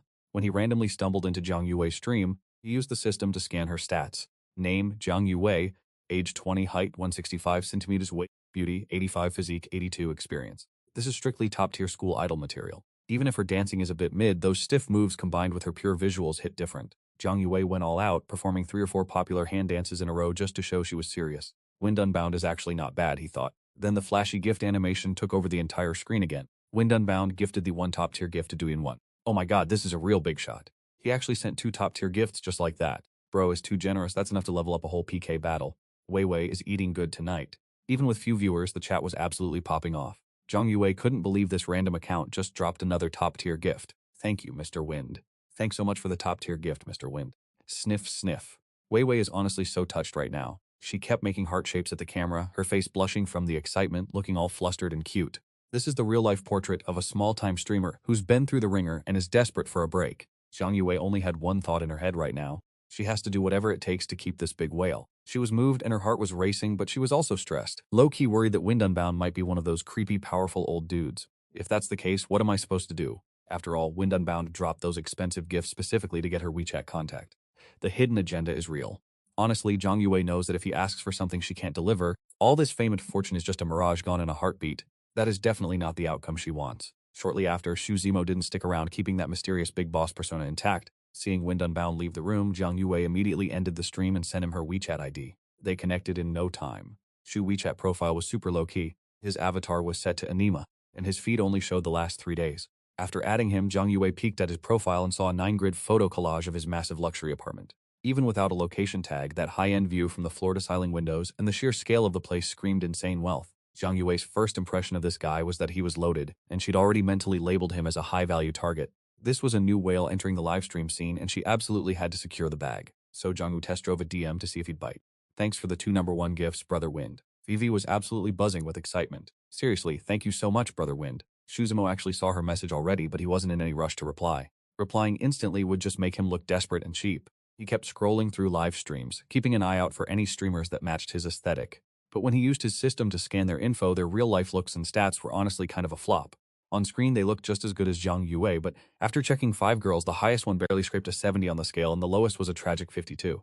Honestly, a 70 isn't terrible, but their relationship experience was a huge red flag, so Shuzimo immediately lost interest. Whatever, he only had a few million in diamonds anyway. If he cast his net too wide without any strategy, he won't catch any real fish. Shuzimo didn't think 2 number 1 gifts were enough to conquer a girl like Zhang Yue yet. This isn't like hitting a club where you can just fly across the country for anyone. Plus, Zhang Yue is clearly a pro, why would he rush? If it were that easy to snag her, it wouldn't be his turn to play the game. He's got the bait in hand. As long as he doesn't pull the line too tight, landing the fish is only a matter of time. No need to stress. Man, he's technically broke after paying for that dinner with Lu Jiaqi, doesn't even have 10,000 yuan left, yet here he is plotting how to bag a girl. What kind of degenerate disease is this? Oh wait, is this just the universal struggle of the average man? In that case, it's totally fine. Most guys only pivot their interest away from women when their own gear is failing them. After closing, finally sent a slow, calculated reply to Zhang Yue. I liked your vibe, that's why I sent the gifts. Smooth, direct, and basically saying he only pays for what he likes. The moment he sent it, the chat showed she was typing. Clearly, Zhang Yue had been glued to her screen waiting for him, shows exactly where she prioritizes him. Normal university dorm. Zhang Yue had indeed been waiting for Shu Zimo's text like a hawk and she was starting to sweat. Feng Feng popped her head down from the top bunk. Vivi, your whale still hasn't replied yet? Yeah, now that the adrenaline was fading, Zhang Yue was starting to get nervous. This Feng Feng was slightly less attractive than Zhang Yue and did the same job, but her income was nowhere close, only pulling 3-4k yuan a month, and she had a history of meeting big bosses offline. The wildest part was that one time her boss turned out to be a retiree living on a pension. This gave Zhang Yue some serious trust issues regarding random online whales. Vivi, I have a feeling the whale you found this time is the real deal, Feng Feng said, her voice dripping with envy. Especially since Shuzimo was a level 0 account who dropped 2 number 1 gifts right out the gate, lighting up the entire leaderboard. On Douyin, high-level accounts are often cheapskates, either because they're broke or they just bought the account. Someone who drops a number 1 gift the second they walk in, that guy is definitely loaded. Feng Feng didn't even need to say it.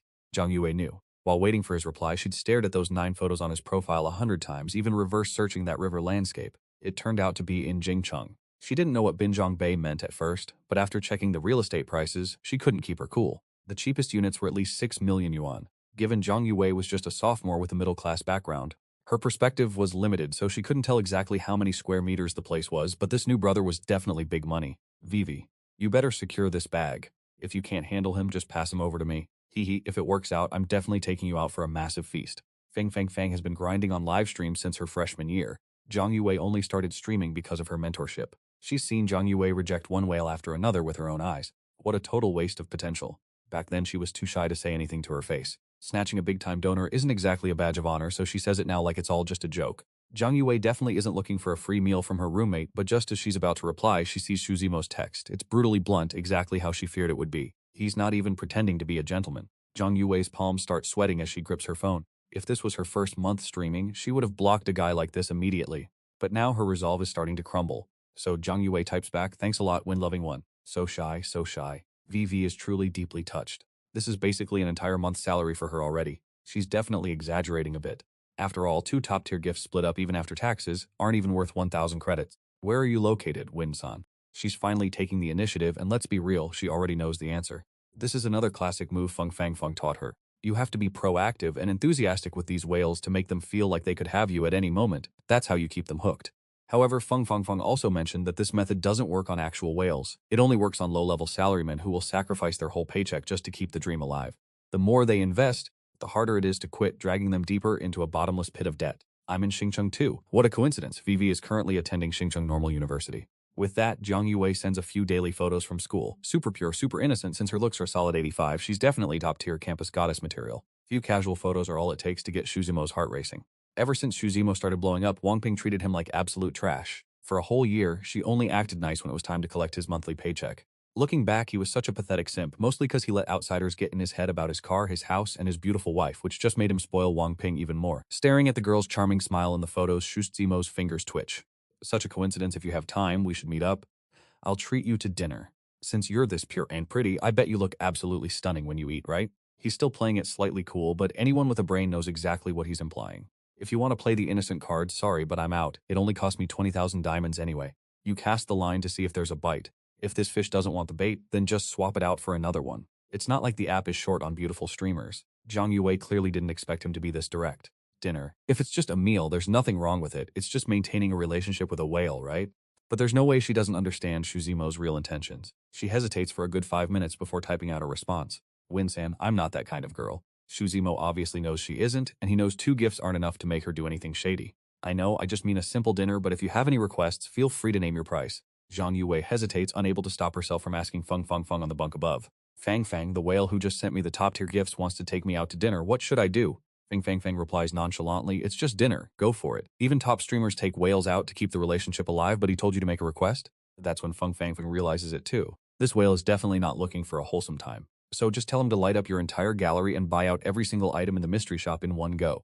The full gallery costs over 140,000 diamonds, plus all the mystery shop effects. That's nearly 300,000 diamonds total. That's definitely not pocket change. Even at the height of Zhang Yue's streaming career, she's never had her entire gallery lit up at once. As for the mystery shop gifts, she's only ever seen a 6,000 diamond rose contract, and that was from random different people. Feng Feng Feng isn't trying to sabotage Zhang Yue with this suggestion, she just genuinely doesn't think the guy can actually afford it. Countless guys want to take her out, but the moment she drops her festival requirements, most of them ghost her or say they'll gift it after they meet up. People like that always end up with the same result. Once they meet up and realize they aren't getting what they want after the dinner, they end up not sending a single gift anyway. Honestly, Feng Feng Feng has been streaming forever and hasn't even scored one festival donation yet. One time, because she refused to play along, the guy got up and left, but still paid the bill. She ended up losing 1,000 yuan on that encounter. Men who refuse to gift up front are usually just cheapskates. They won't release the hawk until they see the rabbit. Zhang Yue hesitated for a second, thinking of Xu Zimo's flashy 9-grid photo, and asked timidly, but what if he actually sends the gifts? He actually sends them? Then why are you overthinking it? That just proves he's a legit big shot. Besides, this is a real whale we're talking about. Don't you want that kind of support? But Zhang Yue really does envy streamers who have full galleries every single week, especially when they go out to do PK battles. It just looks so prestigious. Seeing her hesitate, Feng Fang Fang urged her, just send it to him first and see what he says. If anything, I'll go to that dinner in your place. She said it with absolute confidence. Zhang Yue was still half doubting. After drafting the requirements, she gritted her teeth and hit send to Xu Zimo. If you send the gifts, I'll go out with you. If you can't, just pretend I never said anything. Even though she lowered some limits out of nervousness, she hasn't even met Xu Zimo yet. How could he possibly agree to such absurd demands right off the bat? It's the perfect way to make him realize it's too much and back off. Thinking this way, Zhang Yue felt much more at ease. After all, she's been streaming for nearly 4 months. She knows exactly how brutal these demands are. This is purely setting someone up for failure. Okay, then start your stream. Zhang Yue was stunned into silence. Is he actually planning to gift all that? That's the entire gallery plus the mystery shop items. You have to understand, to unlock some of those mystery shop permissions, you need to recharge 32,000 within a week and gift them away. Fang Fang, he told me to start the stream. What do I do now? Zhang Yue was totally frazzled and had to turn to Feng Feng Feng for help again. Just go live and see if he's actually going to pull through with the gifts. Feng Feng Feng didn't even look up, answering her casually with a sigh, feeling that with her current beauty filter, her stream had no competitive edge. Whether she could make it big was entirely up to luck. Honestly, Zhang Yue's luck isn't bad, she just doesn't know how to capitalize on it. If she had just held on to 1 or 2 big spenders back then, reaching diamond level every month wouldn't be a problem. But Feng Fang Feng had it worse. Her viewer count was always in the single digits. She'd never seen a real big shot, and she had to keep pandering to these randoms, trying to squeeze a few pennies out of them. It wasn't easy at all. When will a real boss finally notice her hidden charm? Feeling gloomy and still worried, she didn't know what to decide. Zhang Yue gradually calmed down. She touched up her makeup and went live again. Then she spotted Feng Bu Bangding entering the livestream room. Feng Bu Bangding gifted 1 number 1 gift. Feng Bu Bang gifted 1 Cloud Realm. Feng Bu Bangding gifted 1 City Hot Air Balloon. Feng Bu Bangding gifted 1 Carnival. Next up were the items from the mystical shop. Feng Bu Bangding gifted 1 Rose Con. Feng Bu Bangding gifted 1 9 Heaven Soaring Dragon. Feng Bu Bangding gifted 1 Urban Knight. In an instant, the entire livestream room started shaking. The flashy special effects and sounds were popping off non-stop. It looked absolutely insane and high-key impressive. Even Xu Zimo felt a rush of satisfaction while dropping these gifts. He used to wonder why those whales would blow so much cash just for some digital pixels. Now he finally gets it, the emotional payoff is actually worth the flex. After clearing the mystical shop, Xu Zimo unlocked the Vantablack gallery, and the reign of effects started all over again. Feng Bu Bang Ding gifted 1 Gold Plato's 1 Eternal Diamond and 1 Diamond Carnival. Just like that, over 100,000 diamonds evaporated into thin air. Xu Zimo did some quick mental math. He dropped a total of 500,000 diamonds. His account level hit 37 and he was just a hair away from 38. It's not top-tier rank, but this was all dropped in a single hour. Meanwhile, Zhang Yue was totally frozen, eyes wide, hands over her mouth, completely speechless. Wait, he was actually serious about the gifts? And he didn't just clear the display gallery and the mystical shop, he even wiped out the Vantablack collection. This guy is definitely loaded. Once the flexing was done, Shu Zimo closed the stream and shot her a DM with the time and address. Zhang Yue was still dazed, but when she saw the message, she started panicking. The effects were cool, but she hadn't forgotten the reason why Feng Bubongding was throwing all this cash around. It's over. Zhang Yue couldn't even look at the chat, frantically screaming as she ended the stream. Fang Fang, I'm finished. I am totally cooked. With all that noise, the other 2 girls in the dorm looked over. Gotta say, the 4 girls in this dorm were all top-tier visuals, especially the one on the top bunk, who was a literal baby-faced goddess with a spicy figure. She poked her head through the curtains, not even noticing she was flashing everyone. But hey, it's a girls-only dorm, so nobody cared. Why are you screaming your head off? Fing Fong Fong didn't even realize the gravity of the situation until Zhang Yue spilled the tea. Wait, he really dropped all those gifts for you? And he even cleared the Vantablack collection? As a streamer herself, she knew those Vantablack items weren't cheap. Even after clearing the standard gallery, those gifts were the biggest money sink. And he did this without Zhang Yue even asking for a single cent. Oh my god, girl, he just dropped like 50,000 yuan on you in one go. Feng Fang Fang flipped over and sat bolt upright, shrieking in disbelief. Yeah, it's probably around 50 grand. Zhang Yue checked her system notifications, feeling all sorts of emotions. Some excitement, but mostly straight-up anxiety. 50,000?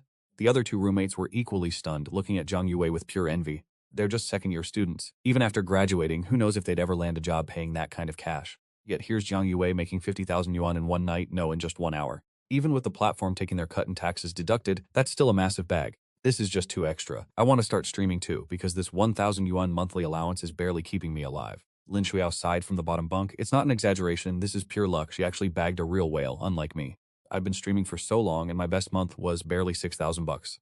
Feng Fong Fong chimed in. Her eyes locked onto the baby-faced Zhang Yuqi on the opposite bed, specifically lingering on her curves, her tone dripping with envy. If Yuki started streaming, she wouldn't even need talent. She'd attract a whole squad of whales instantly. That's just natural-born S-tier privilege. Stop it, you don't know anything. Zhang Yuqi was clearly embarrassed, acting all shy and timid even with her own roommates. Guys, is now really the time to be discussing this? Zhang Yue glared at Feng Fang Fong, looking super annoyed. He already sent the gifts, what am I supposed to do now? Do I seriously have to go out and grab dinner with him? Her face flushed red. She knew exactly what kind of stuff could happen after going out. She was still just a girl and honestly wasn't mentally prepared for this kind of vibe. You're not going? Then let me go instead. Feng Fang Fong's eyes lit up. She'd been dreaming of meeting a generous whale like this. Saying that, she climbed down from her bunk and grabbed Zhang Yue's hand.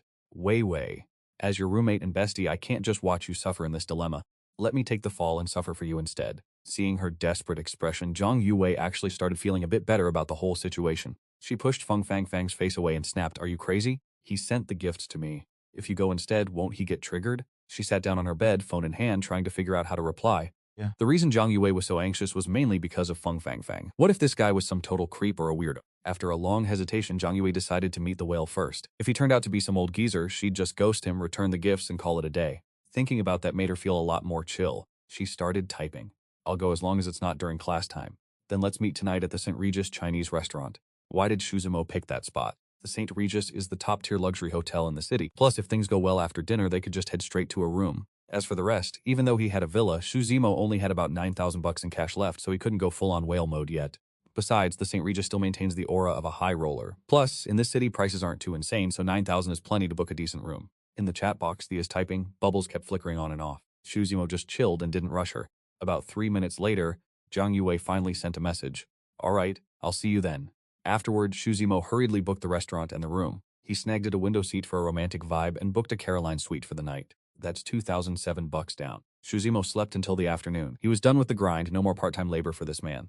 Yesterday, he'd already sent his resignation to his manager and shut down all attempts to keep him. Honestly, it feels so good to wake up without an alarm for once. He opened his messages. Maybe it was because of his social media posts, but he had a ton of DMs. He tossed out a few replies and didn't think much of it. Next up is Lu Jiaki. She's officially locked in, grinding away at work and spamming Shuzimo with tons of photos of the actual furniture options.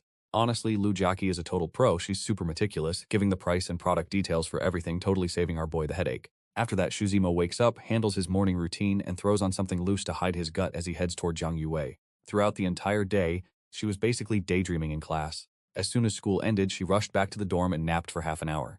Just as she was about to head out, Feng Fang Fang burst through the door. Seeing her all dolled up, Feng Fang Fang teased, Damn, look at you. If you dress like that, aren't you going to have your big boss completely whipped? She then fake sighed, playing the victim for comedic effect. Ugh, looks like I don't stand a chance, huh? What are you even babbling about? Zhang Yue blushed, trying to clap back. I'm just heading out for a meal. It's not like that at all. Oh really? Is it really not? Feng Fang Fang poked fun. Don't blame me if things get heated. Zhang Yue shot her a glare and marched out of the dorm without looking back. Stay safe, Yue. Call me if anything goes down. Got it. Zhang Yue left campus, hopped in a taxi, and headed straight for the Ragus Hotel. On the way, she texted Shu Zimo to let him know she was on the move. When she arrived, it wasn't quite dark yet, and the area was crawling with people. Zhang Yue's palms were sweating buckets from the nerves. Brother Wind, I've arrived. Where are you? I see you. The moment Shu Zimo stepped out of the car, he spotted her immediately. Zhang Yue was rocking a simple yet elegant white dress. The hem fluttered in the breeze like a lily blooming in the morning sun, flawless and pure. She had a thin, translucent chiffon shirt layered over a light blue dress that screamed summer freshness.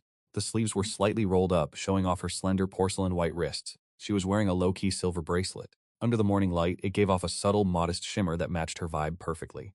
Her long hair cascaded softly over her shoulder. She tucked a few stray strands behind her ear, revealing a pure, adorable face. Her eyes were deep and clear like a hidden spring, her nose bridge was delicate, and her natural pink lips were trembling slightly as she bit down on them. Her whole expression was basically shouting, "I am so nervous right now." Zhang Yue kept her eyes glued to the hotel exit. Just then, a chunky 200-pound dude with a massive head walked out. At that exact second, she almost stopped breathing. Is this actually the standard for a big boss? Her survival instincts kicked in and she tried to run, but she bumped into someone as she turned, stammering, "I'm so sorry, wait, Zemo." Yeah. Zhang Yue froze for a second before tentatively asking, "Are you Brother Wind?" Once she got the confirmation, she let out a massive sigh of relief. Even though the guy in front of her was a bit on the heavy side, his age and looks were actually acceptable enough. She never really expected her big boss to be some 20-something-year-old heartthrob anyway. That triple threat combo is way too rare to actually happen. Shu Zemo's face is top-tier handsome, giving off young John Lone vibes, just a bit chubbier. "Hey there, I'm Zhang Yue." She looked super awkward, with her face turning bright red. Shu Zemo scanned the area. "Let's bounce, this isn't the right place to talk, let's hit up a restaurant first." With that, he reached out his hand toward Zhang Yue. She hesitated for a sec, but eventually reached out and held it. But the simple handhold she expected turned into Shu Zemo pulling her straight into the hotel. She tried to pull away a few times, but she didn't dare use any real strength.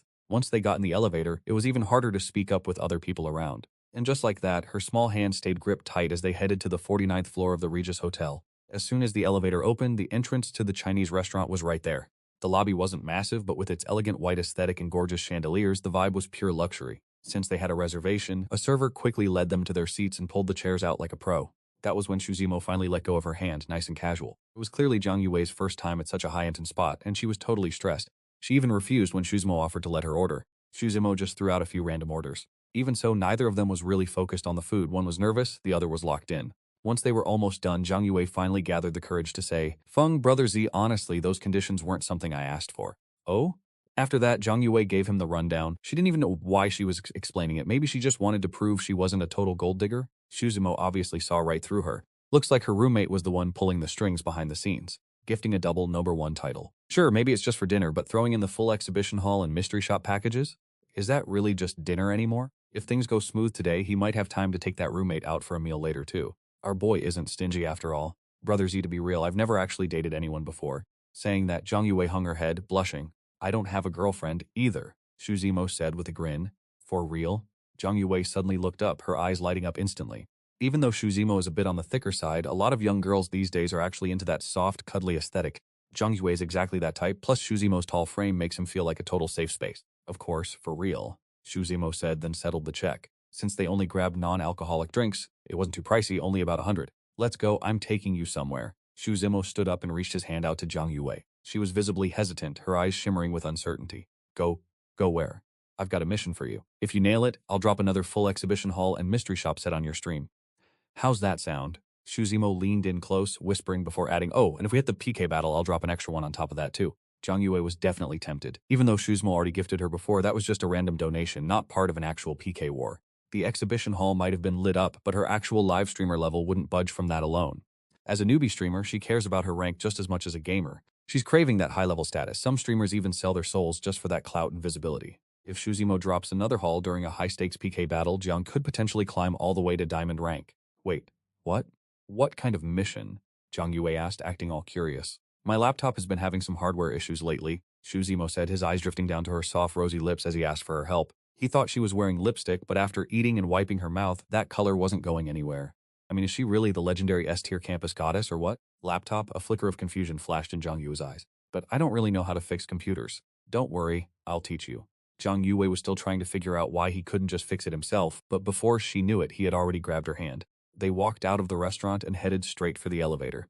Maybe because she'd already held his hand earlier, she didn't even think about pulling away. Even while getting their hotel room key at the front desk, she was still asking, "Are we really just here to fix a laptop?" Cross my heart. Once they were inside, Shuzimo pulled out his laptop and mashed the power button, but the thing was completely dead. See, the hardware is acting up so it won't boot, but I'm totally clueless about tech, and I definitely don't know how to fix it. It's cool, I'll teach you. Half an hour later, ding, congrats host, you and Zhang Yue have officially reached an intimate relationship. Unlocked the Pure Simp Fund, receiving an $85 million credit. Note this fund can only be used on Zhang Yue. How much? 85 million. Seeing the system notification, Shuzim snapped fully awake. But after reading the fine print, he wasn't feeling nearly as hyped anymore. It can only be used on Zhang Yue. Whatever, I guess. Up until now, he's been grinding missions just for a measly 10,000 bucks in cash. Is the system trying to make him a full-time sugar daddy who gets nothing for himself? The gap in rewards is getting a bit ridiculous, isn't it? Like, can I at least get a little something for my own pocket? System, did you forget to update your firmware or something?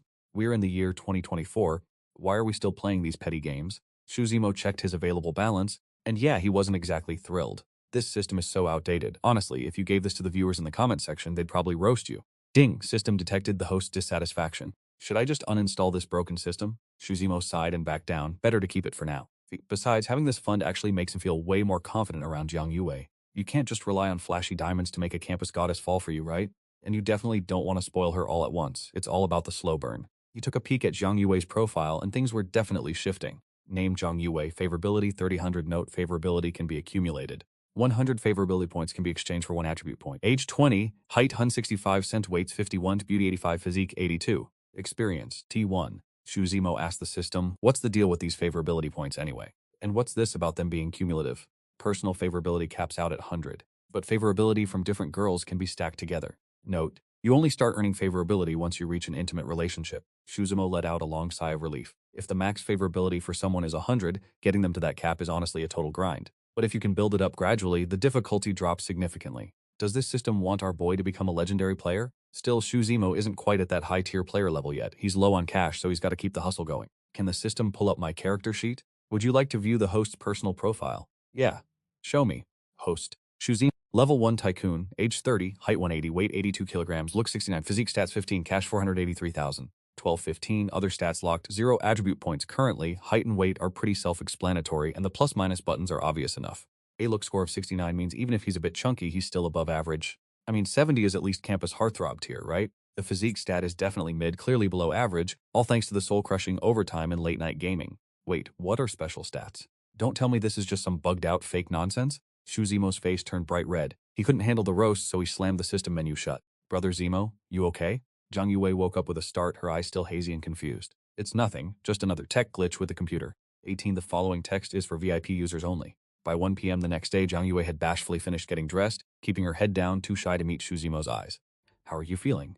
Any better? Maybe we should take another day of rest. Shuzimo suggested, No, I'm totally fine. Zhang Yue looked clearly panicked and shy. She tried to prove she was okay by walking a bit too fast, stumbled, and luckily Shuzimo was watching like a hawk and caught her. It seemed like after all that rest, Zhang Yue had recovered quite well. At least walking wasn't an issue anymore, given the circumstances. And Shuzimo was only a bit demanding twice anyway. Let's go, time to get some food. Okay. Since they were at the Test R Hotel, booking a spot at the Chinese restaurant was a total breeze. During the meals, Shuzimo stayed super attentive to Zhang Yue. He didn't pull a cold shoulder routine after getting what he wanted. Feeling that genuine care, Zhang Yue's favorability meter ticked up. A+2 in favorability isn't bad at all. It shows that deep down Zhang Yue is still craving some real romance. Plus the fancy vibe of the hotel, her first time in a place like this left her feeling pretty moved. Too bad her shy personality meant she didn't even dare to take a check-in photo. Don't go back to class this afternoon, let me take you shopping later. As they were finishing up, Shuzimo dropped the suggestion. He's got to burn through these welfare funds, and if it boosts favorability, that's a massive W. Oh, okay. Zhang Yue hesitated for a second before agreeing, then pulled out her phone to ask for leave. Since he was taking Zhang Yue out to eat, he could use the welfare fund to cover it. Otherwise, his own bank account would have been cut in half just by checking out. Shuzimo called a private car to take them to the IFC mall. On the way, Zhang Yue didn't say much, but she kept stealing glances at him, looking like she wanted to talk but was too shy to say anything. Shuzimo just naturally grabbed her hand and walked inside. Zhang Yue had been here before. She'd made some decent cash from her first month of streaming, but facing all this sparkling luxury, she just couldn't bring herself to buy anything. A tiny accessory could easily cost thousands of yuan, and the nice stuff hit 5 figures easily. A sophomore student like her, how could she possibly afford this? Do you see anything you like? Shuzimo asked. Zhang Yue caught on to the vibe and quickly stammered, I don't need all this, but hey, what girl doesn't love a bit of luxury, right? Then let's just buy it all. Truth be told, Shuzimo wasn't really a luxury goods connoisseur since he'd never actually shopped for them before. He randomly picked a storefront and dragged Zhang Yue inside. Since they entered through the south gate, the first thing they hit was Louis Vuitton. Welcome to Louis Vuitton. How may I help you today? The young, beautiful sales associate greeted them with top-tier energy. Time to upgrade her fit since he's got that unlimited safety fund on lock. Xu Zimo gave the associate a confident nod and let go of Zhang Yuwei's hand. Go wild, it's on me. This way, miss, right this way. The associate's energy went through the roof. She knew exactly what time it was. Prospects like these are the ones that actually close the big sales. Zhang Yuwei was still acting a bit shy, but the associate was already shoving bags in her face with maximum enthusiasm. After fumbling around for a while, Zhang Yuwei still couldn't decide on anything. Xu Zimo had no choice but to step in. Following her gaze, he picked out a few LV Tarian bags.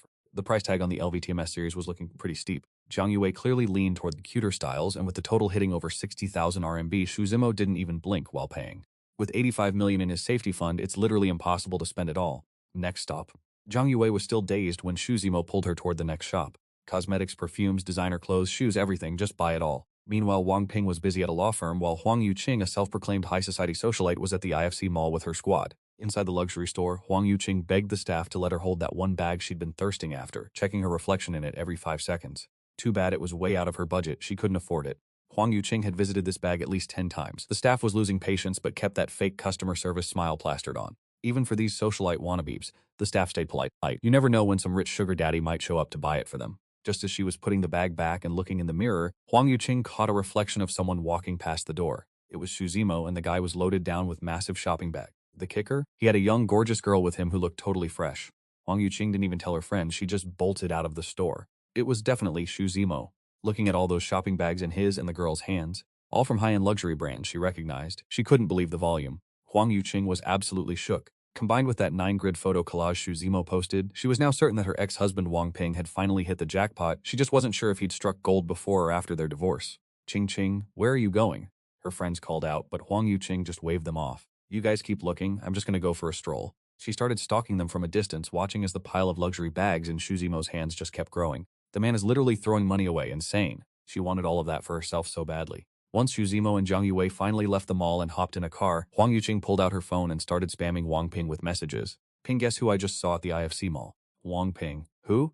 Huang Yuqing, that loser Xu Zimo. Look at these photos, he's buying nothing but high-end luxury gear. There's so much stuff, that's gotta be at least a few 100,000 RMB, right? A few 100,000 RMB? Wang Ping stood up abruptly in her lawyer's office, sent a voice note and fumed. He used my money to buy hundreds of thousands in luxury goods for that little fox spirit? She was absolutely seething, feeling like her heart was bleeding out. Every single cent of that money belonged to her. Those luxury items were supposed to be hers, not some gold diggers. If Huang Yuqing hadn't told her that Xu Zimo had left the International Finance Center, she would have already taken a cab to intercept him, but she still snapped at Huang Yuqing for not tipping her off sooner. Because Wang Ping was making such a scene, the lawyer sitting across from her glanced over. Attorney Chen, how much longer until you get the clearance to look into his accounts? Ex-husband's about to burn through all my cash. Wang Ping's voice was frantic and irritable. Mrs. Wang, you don't need to worry about that. If he's proven to be wasting marital assets, you have the legal right to claw it all back. Attorney Chen patiently explained the law to her. Hearing that, Wang Ping finally started to calm down a bit. But she still pushed, so how much longer until I get my money back? Her abrasive attitude was clearly annoying Attorney Chen, but since this was a high-value case, he forced himself to suck it up. We should have results by tomorrow. Why do I have to wait another whole day?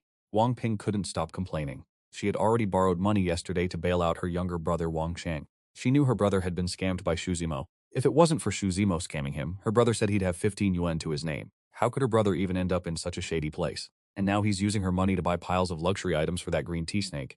Just looking at the photos Huang Yuqing sent, she couldn't keep her cool at all. She was determined to make Xu Zimo leave with absolutely nothing. Sitting in his private car, Xu Zimo realized that not having his own ride was honestly a major hassle. Even though he was driving a car, parking wasn't always easy, but honestly, if you don't have a luxury whip, something just feels missing. He turned to Zhang Yuwei and asked, Yuwei, have you gotten your driver's license yet? Not yet. Zhang Yuwei shook her head. I'm only a sophomore. Unless you're super rich, hardly anyone has a license yet.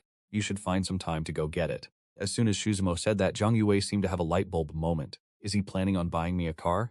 In her heart, Xu Zimo's generosity was beyond question, and the gifts he gave were already blowing her mind. He had just bought so many luxury items for her. She was still dazed, feeling like none of this was even real. She looked at Xu Zimo, wanting to say something but holding back. There's too much stuff. Make sure to call your roommates to help you carry it. Xu Zimo reminded her. I know. So Zhang Yuwei pulled out her phone and messaged Feng Fangfang. As they were about to get out of the car, she finally gathered the courage to ask, Brother Z, are we officially dating now? Xu Zimo looked at her, noticed how tense she was, and smiled obvious. Don't tell me you don't want to be my girlfriend? Giving her the title of girlfriend was an easy move. After all, who said a guy can only have one? Zhang Yuwei didn't even hesitate, replying I do instantly, then realizing how eager she sounded and shyly lowering her head. Zhang Yuwei's favorability 10 nice. The afternoon's affection had only earned him 2 points, and the 400,000 yuan shopping spree had only netted 3, but officially confirming the relationship just added another 10 points, putting her at 45 total. It seems Zhang Yue cares a lot more about his genuine attention and their official label. Shuzimo gently grabbed her small hand. And so, right there in the car, Zhang Yue actually made the first move and pulled Shuzimo into a hug. She smelled amazing, like a light jasmine scent, the exact one Shuzimo loved. Shuzimo's eyes naturally drifted down to her lips, but considering the driver sitting right there, he decided to hold his horses. No need to rush the process. Soon enough, they arrived at the gates of the normal university. Shuzimo told the driver, "Hey boss, hold on for a sec. I'll make it worth your while with an extra tip." Man, the struggle of not having your own whip is real. After the driver gave the green light, Shuzimo hopped out with Zhang Yue. Not far from the gate, Feng had been waiting for a while. She spotted Zhang Yue immediately and rushed over Wei Wei. While talking, Feng couldn't help but sneak a few glances at Shuzimo. Wei Wei's brother doesn't look that old, and honestly, he's actually a total snack. I'm low-key jealous, so jealous right now. Of course, she wasn't actually planning to steal her bestie's brother. Sorry to be a bother. Shuzimo kept it polite and classy. He was surprised Zhang Yue's roommate was also a total hottie, but being a gentleman, he took one look and looked away. It's no big deal at all. Wei Wei is my sister from another mister after all. Feng winked, already mentally teasing Zhang Yue. But when the trunk opened and she saw that mountain of shopping bags, she was absolutely floored. Like, what is even going on here? Wasn't it just a casual dinner with her brother? Where on earth did all this stuff come from? They're living in Jingcheng, after all. She'd gone to the International Financial Center with Zhang Yue before. Back then, she had to grit her teeth and spend 2 months of allowance just to snag a tiny Tiffany bracelet. These designer bags with the fancy logos? She knew for a fact those were way out of her league. And there were just so many of them. There were like a dozen bags of different sizes. They only stopped because they couldn't physically carry any more. Shuzimo finally called it quits. Feng stood there like a glitchy NPC, arms full of bags, staring at Zhang Yue the whole walk back. As soon as they hit the dorm, she finally popped off, tearing into every bag to see what was inside. Whoa, 3 LV bags just like that. Is this the entire SK2 skincare set? Black face masks, Chanel perfume, Valentino lipsticks, the whole haul. I'm actually gonna pass out. I'm dead. This one right here has officially stolen my heart. The whole dorm was filled with Feng's fangirl screams. Lin Shui Miao. Zhang Yuqi also poked her head over to see what the hype was. Even though they hadn't bought this stuff before, they definitely knew their luxury brands. Seeing the mountain of high-end loot, they all crowded around. How much did all of this even cost? Lin Shui Miao asked, completely mind-blown. Zhang Yuqi didn't say a word, but her eyes were practically sparkling with curiosity. Thankfully, every single bag came with an invoice. Feng finished tallying up the numbers in a flash. 400 A6 700. Staring at the digits on her phone screen, Feng's eyes widened, nearly forgetting to breathe. Zhang Yue didn't even know exactly how much Shuzimo had spent, because the guy never even looked at price tags. If she liked it, he bought it instantly. Hearing the final total now, even her own heart wasn't exactly calm. Feng suddenly got serious, staring at a confused Zhang Yue and asked in a dead serious tone, "Tell me the truth. Did you hold a knife to your brother's throat or something?" What kind of logic is that? Zhang Yue couldn't help but roll her eyes. In reality, she had been pretty anxious at the time. The more Shuzimo bought, the more she felt like it was just compensation, but luckily, once they got out of the car, Shuzimo agreed to make their relationship official, which sent her favorability meter skyrocketing by 10 points. Whoa.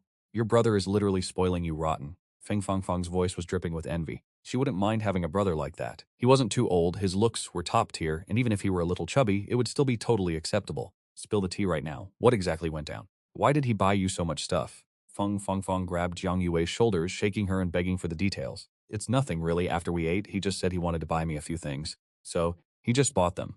Zhang Yue said honestly. She was still a bit dazed, not even mentioning that Shuzimo had taken the initiative to buy everything, spending nearly $500,000 on her just like that. Yue, what kind of fairy god brother did you stumble upon? Feng admitted she was green with envy, jealous enough that her eyes were turning red. Do you think that brother of yours needs a keychain holder? Even just being a keychain would make her happy. No wait, she couldn't do her bestie dirty like that. But for a generous brother like Shuzimo, Feng had been livestreaming for a year now, let alone meeting one. She hadn't even heard of such a guy existing. The streamers in her circle who met so-called big spenders usually couldn't find anyone willing to pay up after getting what they wanted, and they had to jump through all kinds of hoops just to get a scrap of benefits. Compared to that, Shuzimo was a saint. Not only was Feng impressed, but Lin Shumiao and Zhang Yuqi in the dorm were also dying to know more about Zhang Yue's mysterious brother. On the way home, Shuzimo saw a message from Lu Jiaqi. Some of the extra renovations at the house had already kicked off. Lu Jiaqi was supervising it herself and the progress was looking solid. Speaking of Lu Jiaqi, while her looks were a tier below Zhang Yue, her figure was arguably even better. If he wanted to farm some favorability points, she'd definitely be a solid target. Shuzimo was starving for attribute points. He really needed to hit that 18 milestone at the very least. His current stamina was making him feel like he couldn't even survive on the tomato novel site anymore. The girl next to him had already reached 20 years, bringing a sudden intense sense of security. What is even happening? It's just a shame his wallet is feeling a bit tight right now. After meeting Zhang Yue yesterday, Xu Zimo's card balance was sitting at less than 5,000 bucks. Even if Lu Jiaqi agreed to a date or a hotel, that stuff costs money, you know? Let's wait a bit. Besides, she's currently doing chores for me, and plotting to backstab her right now would be kind of messed up. Even though he already had the villa, moving in within such a short time frame was clearly out of the question. Maybe I should just buy Zhang Yue a pre-furnished house? Xu Zimo's heart skipped a beat. With 85 million in his survival fund, he'd barely spent 500k, so even if he bought a place by the bay, he'd still have plenty left over.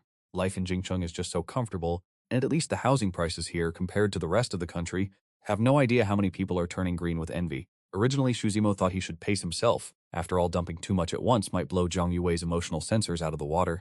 But today, this innocent college student gave him quite the surprise. Sure, Zhang Yue might have a thing for money, but in this economy, with capitalism hitting everyone different, who doesn't like a little bag? Plus, she's literally the school goddess.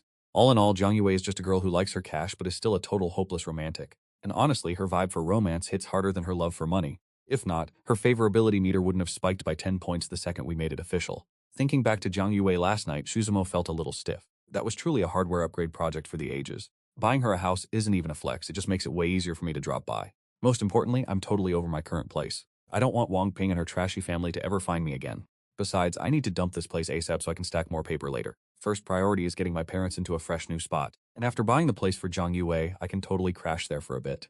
Killing two birds with one stone, baby. House. Secured. Hey system, does the house buying cheat code just mean putting her name on the deed to use the welfare funds? Correct? Note, if the host removes the other party's name, the house bought with welfare funds goes straight to auction and the cash returns to the fund. Oh got it, no loopholes to exploit here, I see. Not that our boy was planning on speed-running a real estate empire anyway. He pulled out his phone and pinged Lu Jiaqi. Find me another place, preferably in the Yuelu district, 20 million budget, ready to move in today. Even with 20 mil, plus buying a luxury ride for Zhang Yue, I'd still have 60 mil left. Basically impossible to go broke at this rate. Wait, might as well buy the car under Zhang Yue's name too. She doesn't have a license yet, so I'll just test drive it for her. Makes getting around way easier than calling Ubers every 5 seconds. Lu Jiaqi stared at the message, completely stunned. Another house and another 20 million budget? She originally pegged Xu Zimo as a 9-figure guy, but now she's thinking he's way richer than that.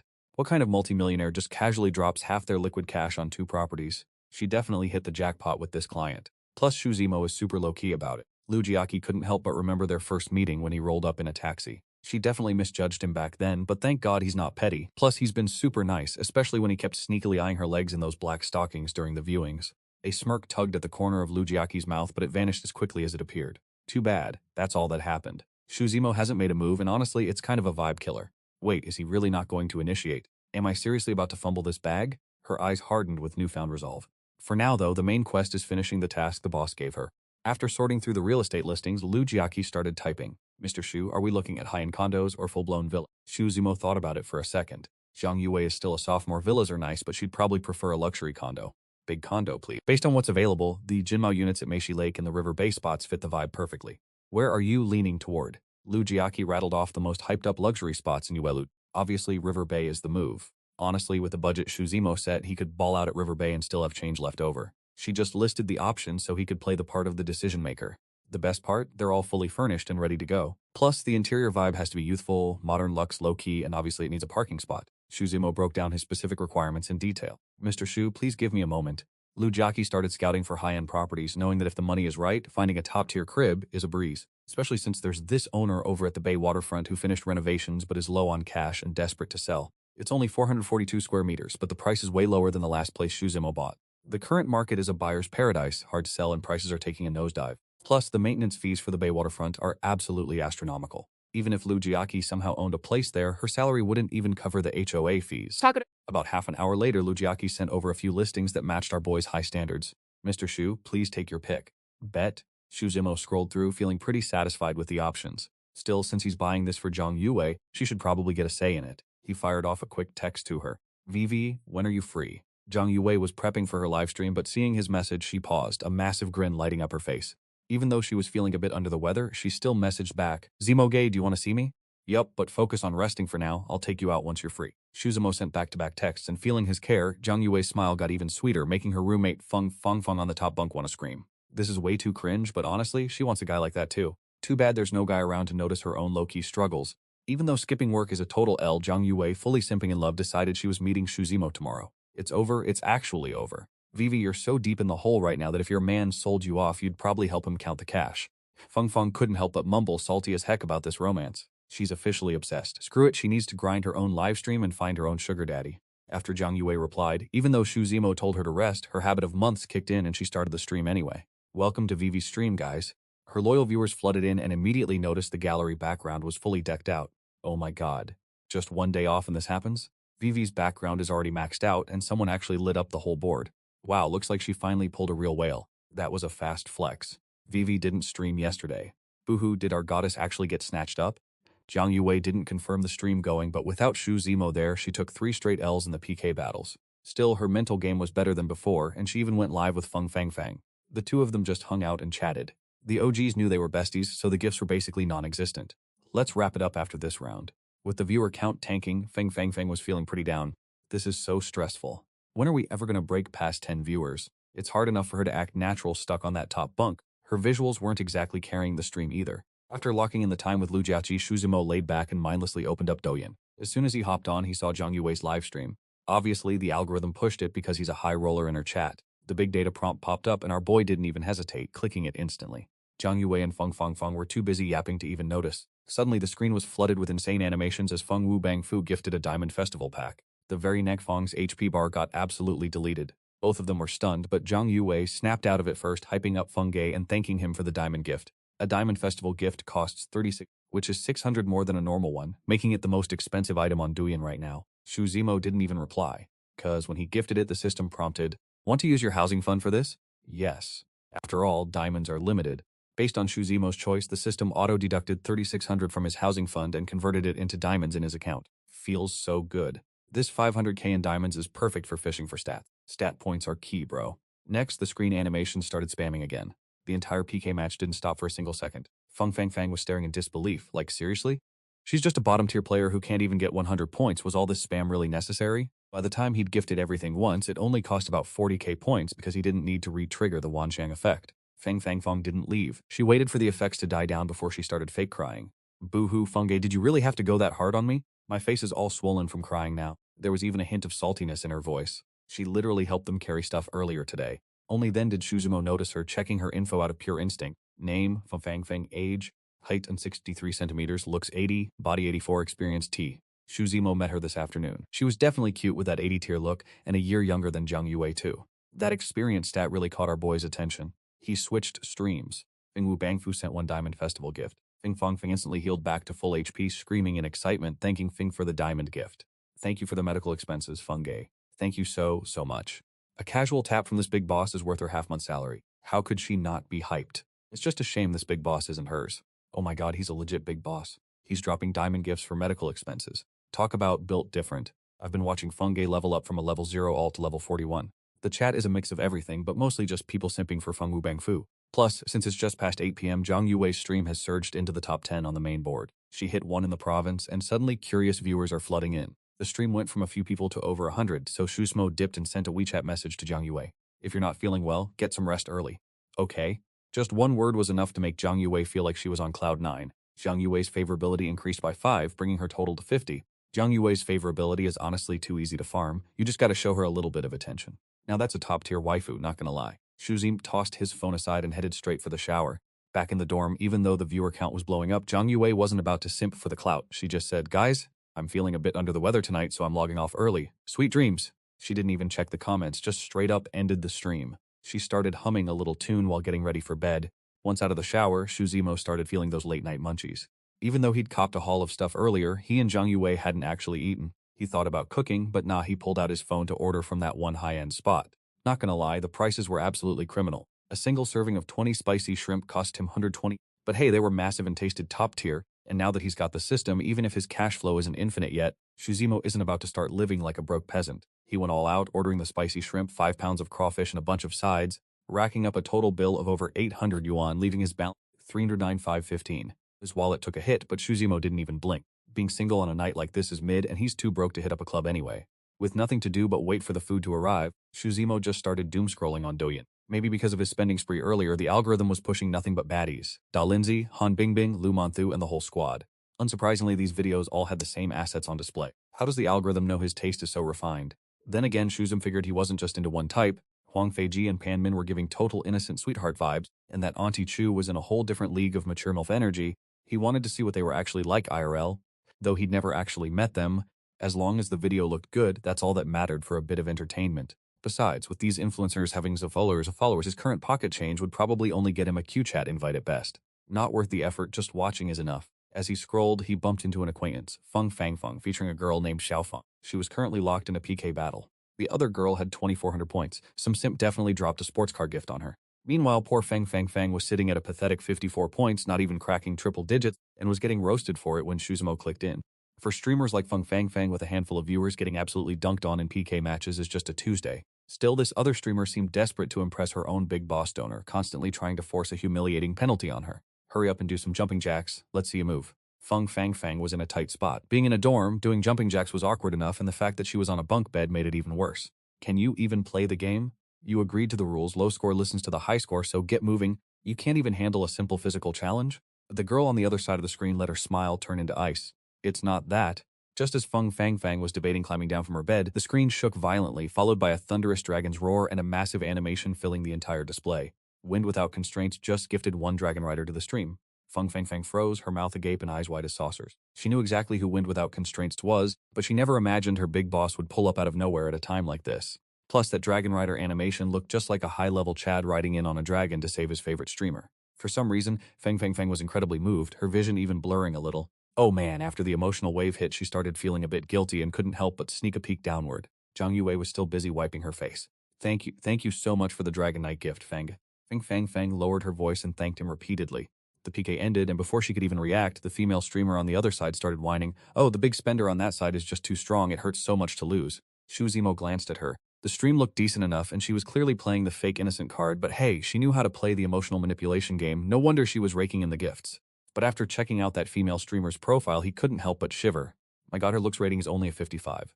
The most shocking part is that her experience level is a staggering 32. Who knows what kind of savages have been through there, but then again, it makes sense. The swipe has already been made. If you've already met up and don't do anything, wouldn't that be a total waste? Shuzimo didn't bother to drop a hint to the people in the other stream.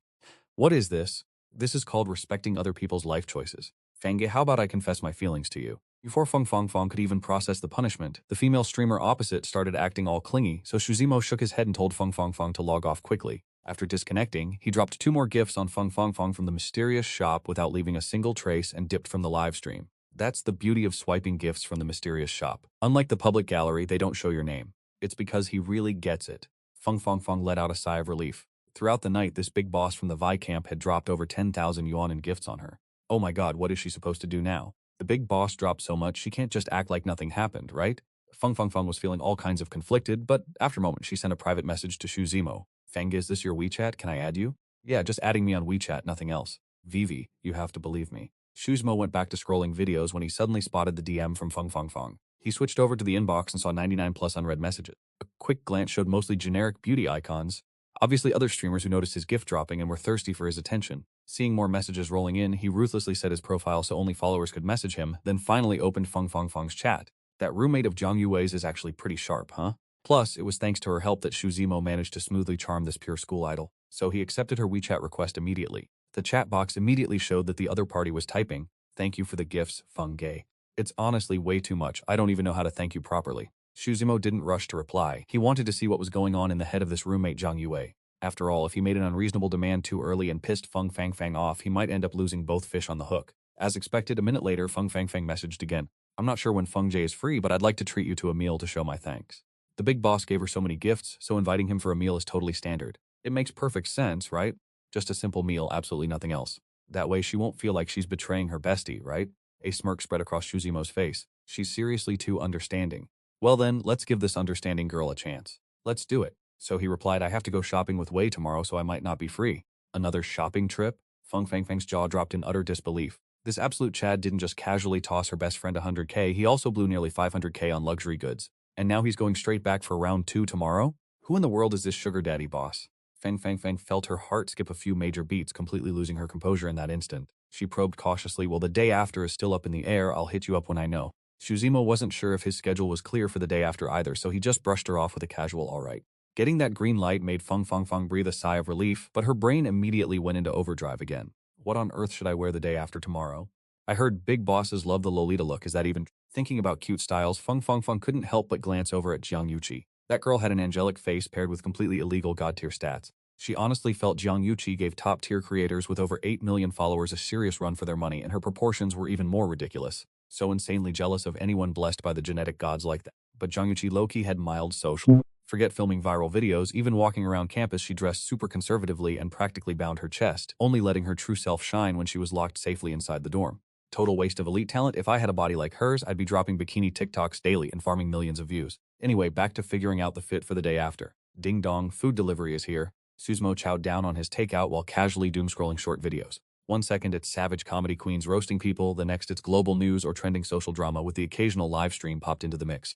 But he didn't throw any money at streamers anymore, strictly lurking as a free viewer, and definitely wasn't about to white knight and wail out just because some female streamer got destroyed in a PK battle. That kind of behavior is peak NPC brain rot. You seriously think the streamer is going to fall in love with you and grab dinner just because you gifted a galaxy?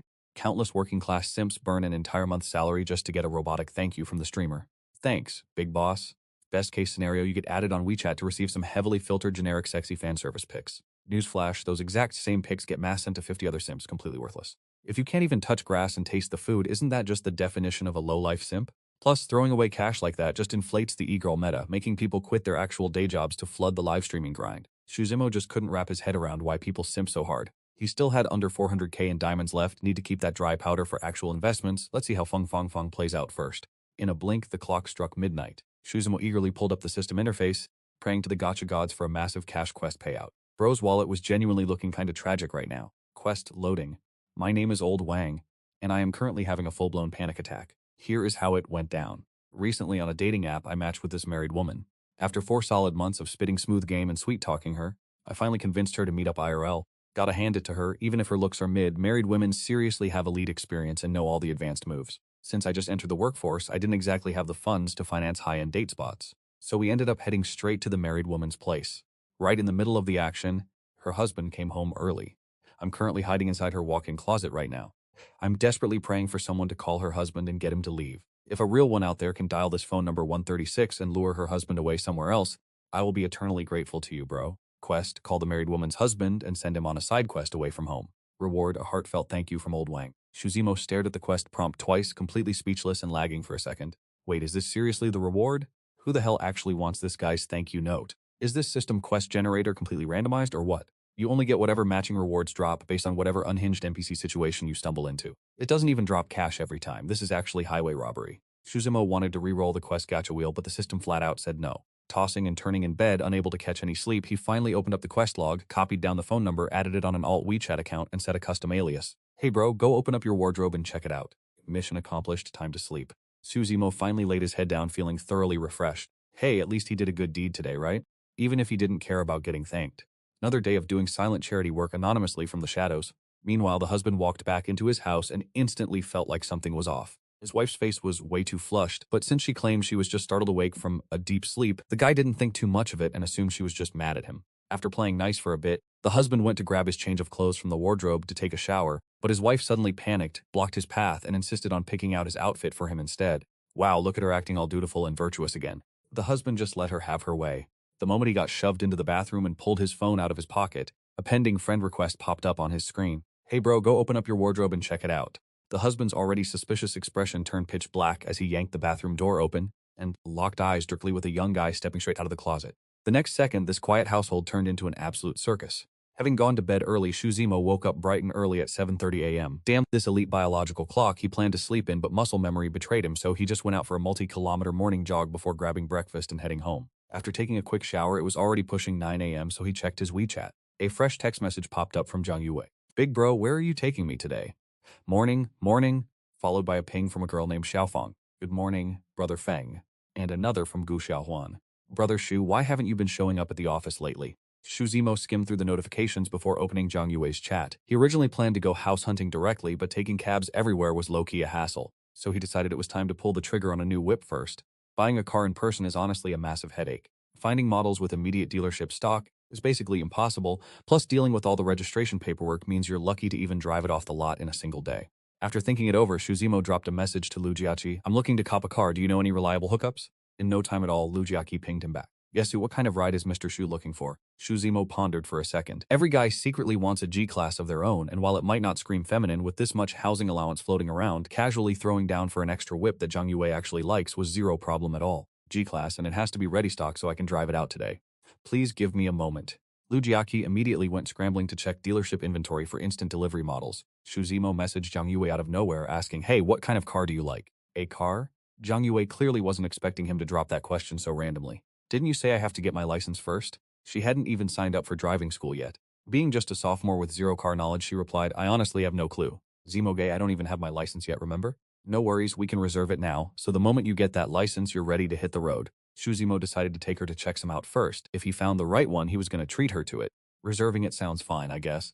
Moments later, Lu Jiaqi sent over the coordinates and the contact info for her friend. Mr. Shu, this is a friend of mine from school. Feel free to add her on WeChat. Got it, thanks for the legwork. Shu Zemo suddenly realized he really needed an assistant like Lu Jiaqi around. It would make handling his errands so much easier. Shu Zemo forwarded the address to Zhang Yue. Don't forget to bring your ID. They both hailed separate taxis. Shu Zemo had barely reached the Fengru Benz dealership when Zhang Yue arrived. Already a natural beauty, she was wearing the dress he bought her yesterday. The hem hit just a few centimeters above the knee, swaying playfully with every step, giving off an aura of youthful, untouchable charm. Those pointed toe heels not only lengthened her legs but somehow redefined her entire vibe.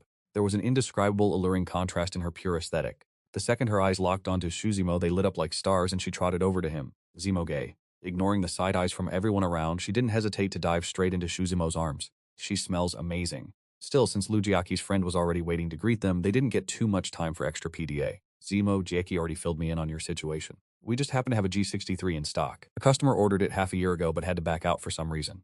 Let me show you around.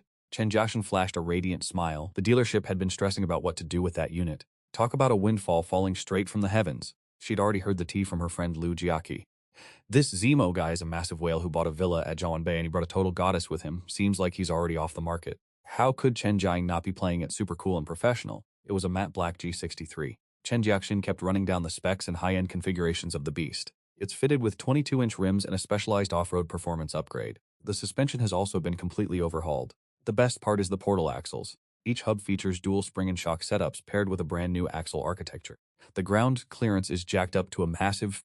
Is it drivable right now? Shu Zemo cut her off mid-pitch. Yeah, that shouldn't be a problem. Chen Jiaxin had already cleared it with her manager. How much? Shu Zemo didn't waste a single second. This specific model is a custom Li 344 squared fully loaded with extra upgrades. Since he wasn't about to stress over financing, our boy just slapped his card down to pay in full. The total damage, 425 million. Chen Jiaxin quickly laid out the specs and hit him with the price tag. 4.25 million. The shock was real in Zhang Yue's eyes. To her, that's basically a lottery-winning amount of money. Even if she was top-tier streaming for the next 20 to 30 years, she probably still wouldn't be able to afford this whip. Seeing Shu Zemo staying so chill, her heart was doing backflips, she was losing her cool. This is actually terrifying. Is this just how the ultra-rich live their daily lives? You take her to handle the paperwork. I'm going to go take this beast for a spin. That command from Shu Zemo left Zhang Yue totally confused. Brother Shu, why does she need me for the paperwork? Yeah. Before Zhang Yue could even process that, Shu Zemo hit her with the follow-up, you brought your ID, right? I did, go with her and get it sorted. That's when the realization finally hit Chen Jiaxin. Is this brother Chen really planning to drop a fortune on a car for this girl? He's putting a 4 million plus vehicle in her name just like that? Chen Jiaxin had already grabbed the keys, handed them to Shu Zemo, gave him the quick rundown on the features, and told a colleague to shadow him before turning to Zhang Yue. Miss, please, follow me. She looked at Zhang Yue with a gaze full of pure, unadulterated envy. That is a legit 4.25 million luxury monster right there. Once the registration goes through in Zhang Yue's name, that car belongs to her, period. After half an hour of running around, Chen Jiaxin finally wrapped up the red tape and pinged Shu Zemo. Full payment done, insurance covered, registration and road taxes all squared away. Next step was hitting up the traffic bureau to grab the plates and the official registration booklet. The dealership had their own inside lane for this stuff. Chen Jiaxin said they could have it all done by the morning.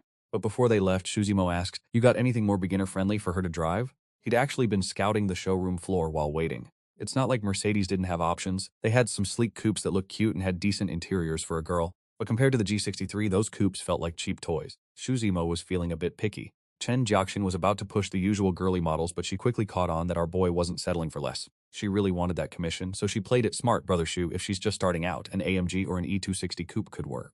But honestly, we've got a major auto show coming up in Star City at the end of the month, so if you're not in a rush, you could check that out. An auto show? Shu Zemo gave a quick thought. Zhang Yue still needed time to get her license anyway, so the end of the month was perfectly fine. Alright, let's play it by ear. He took the wheel. Chen Jiaxin rode along to the traffic bureau to help out. When Zhang Yue was picking her license plate, she got some crazy luck, ended up with I332. When she finally held the registration booklet and saw her own name printed on it, Zhang Yue just went blank. She still couldn't wrap her head around the situation. Xu Zimo was the one buying the car, so why put her name on it? Was it really just for convenience? She didn't ask, but feeling that level of trust from Xu Zimo made her heart feel incredibly sweet.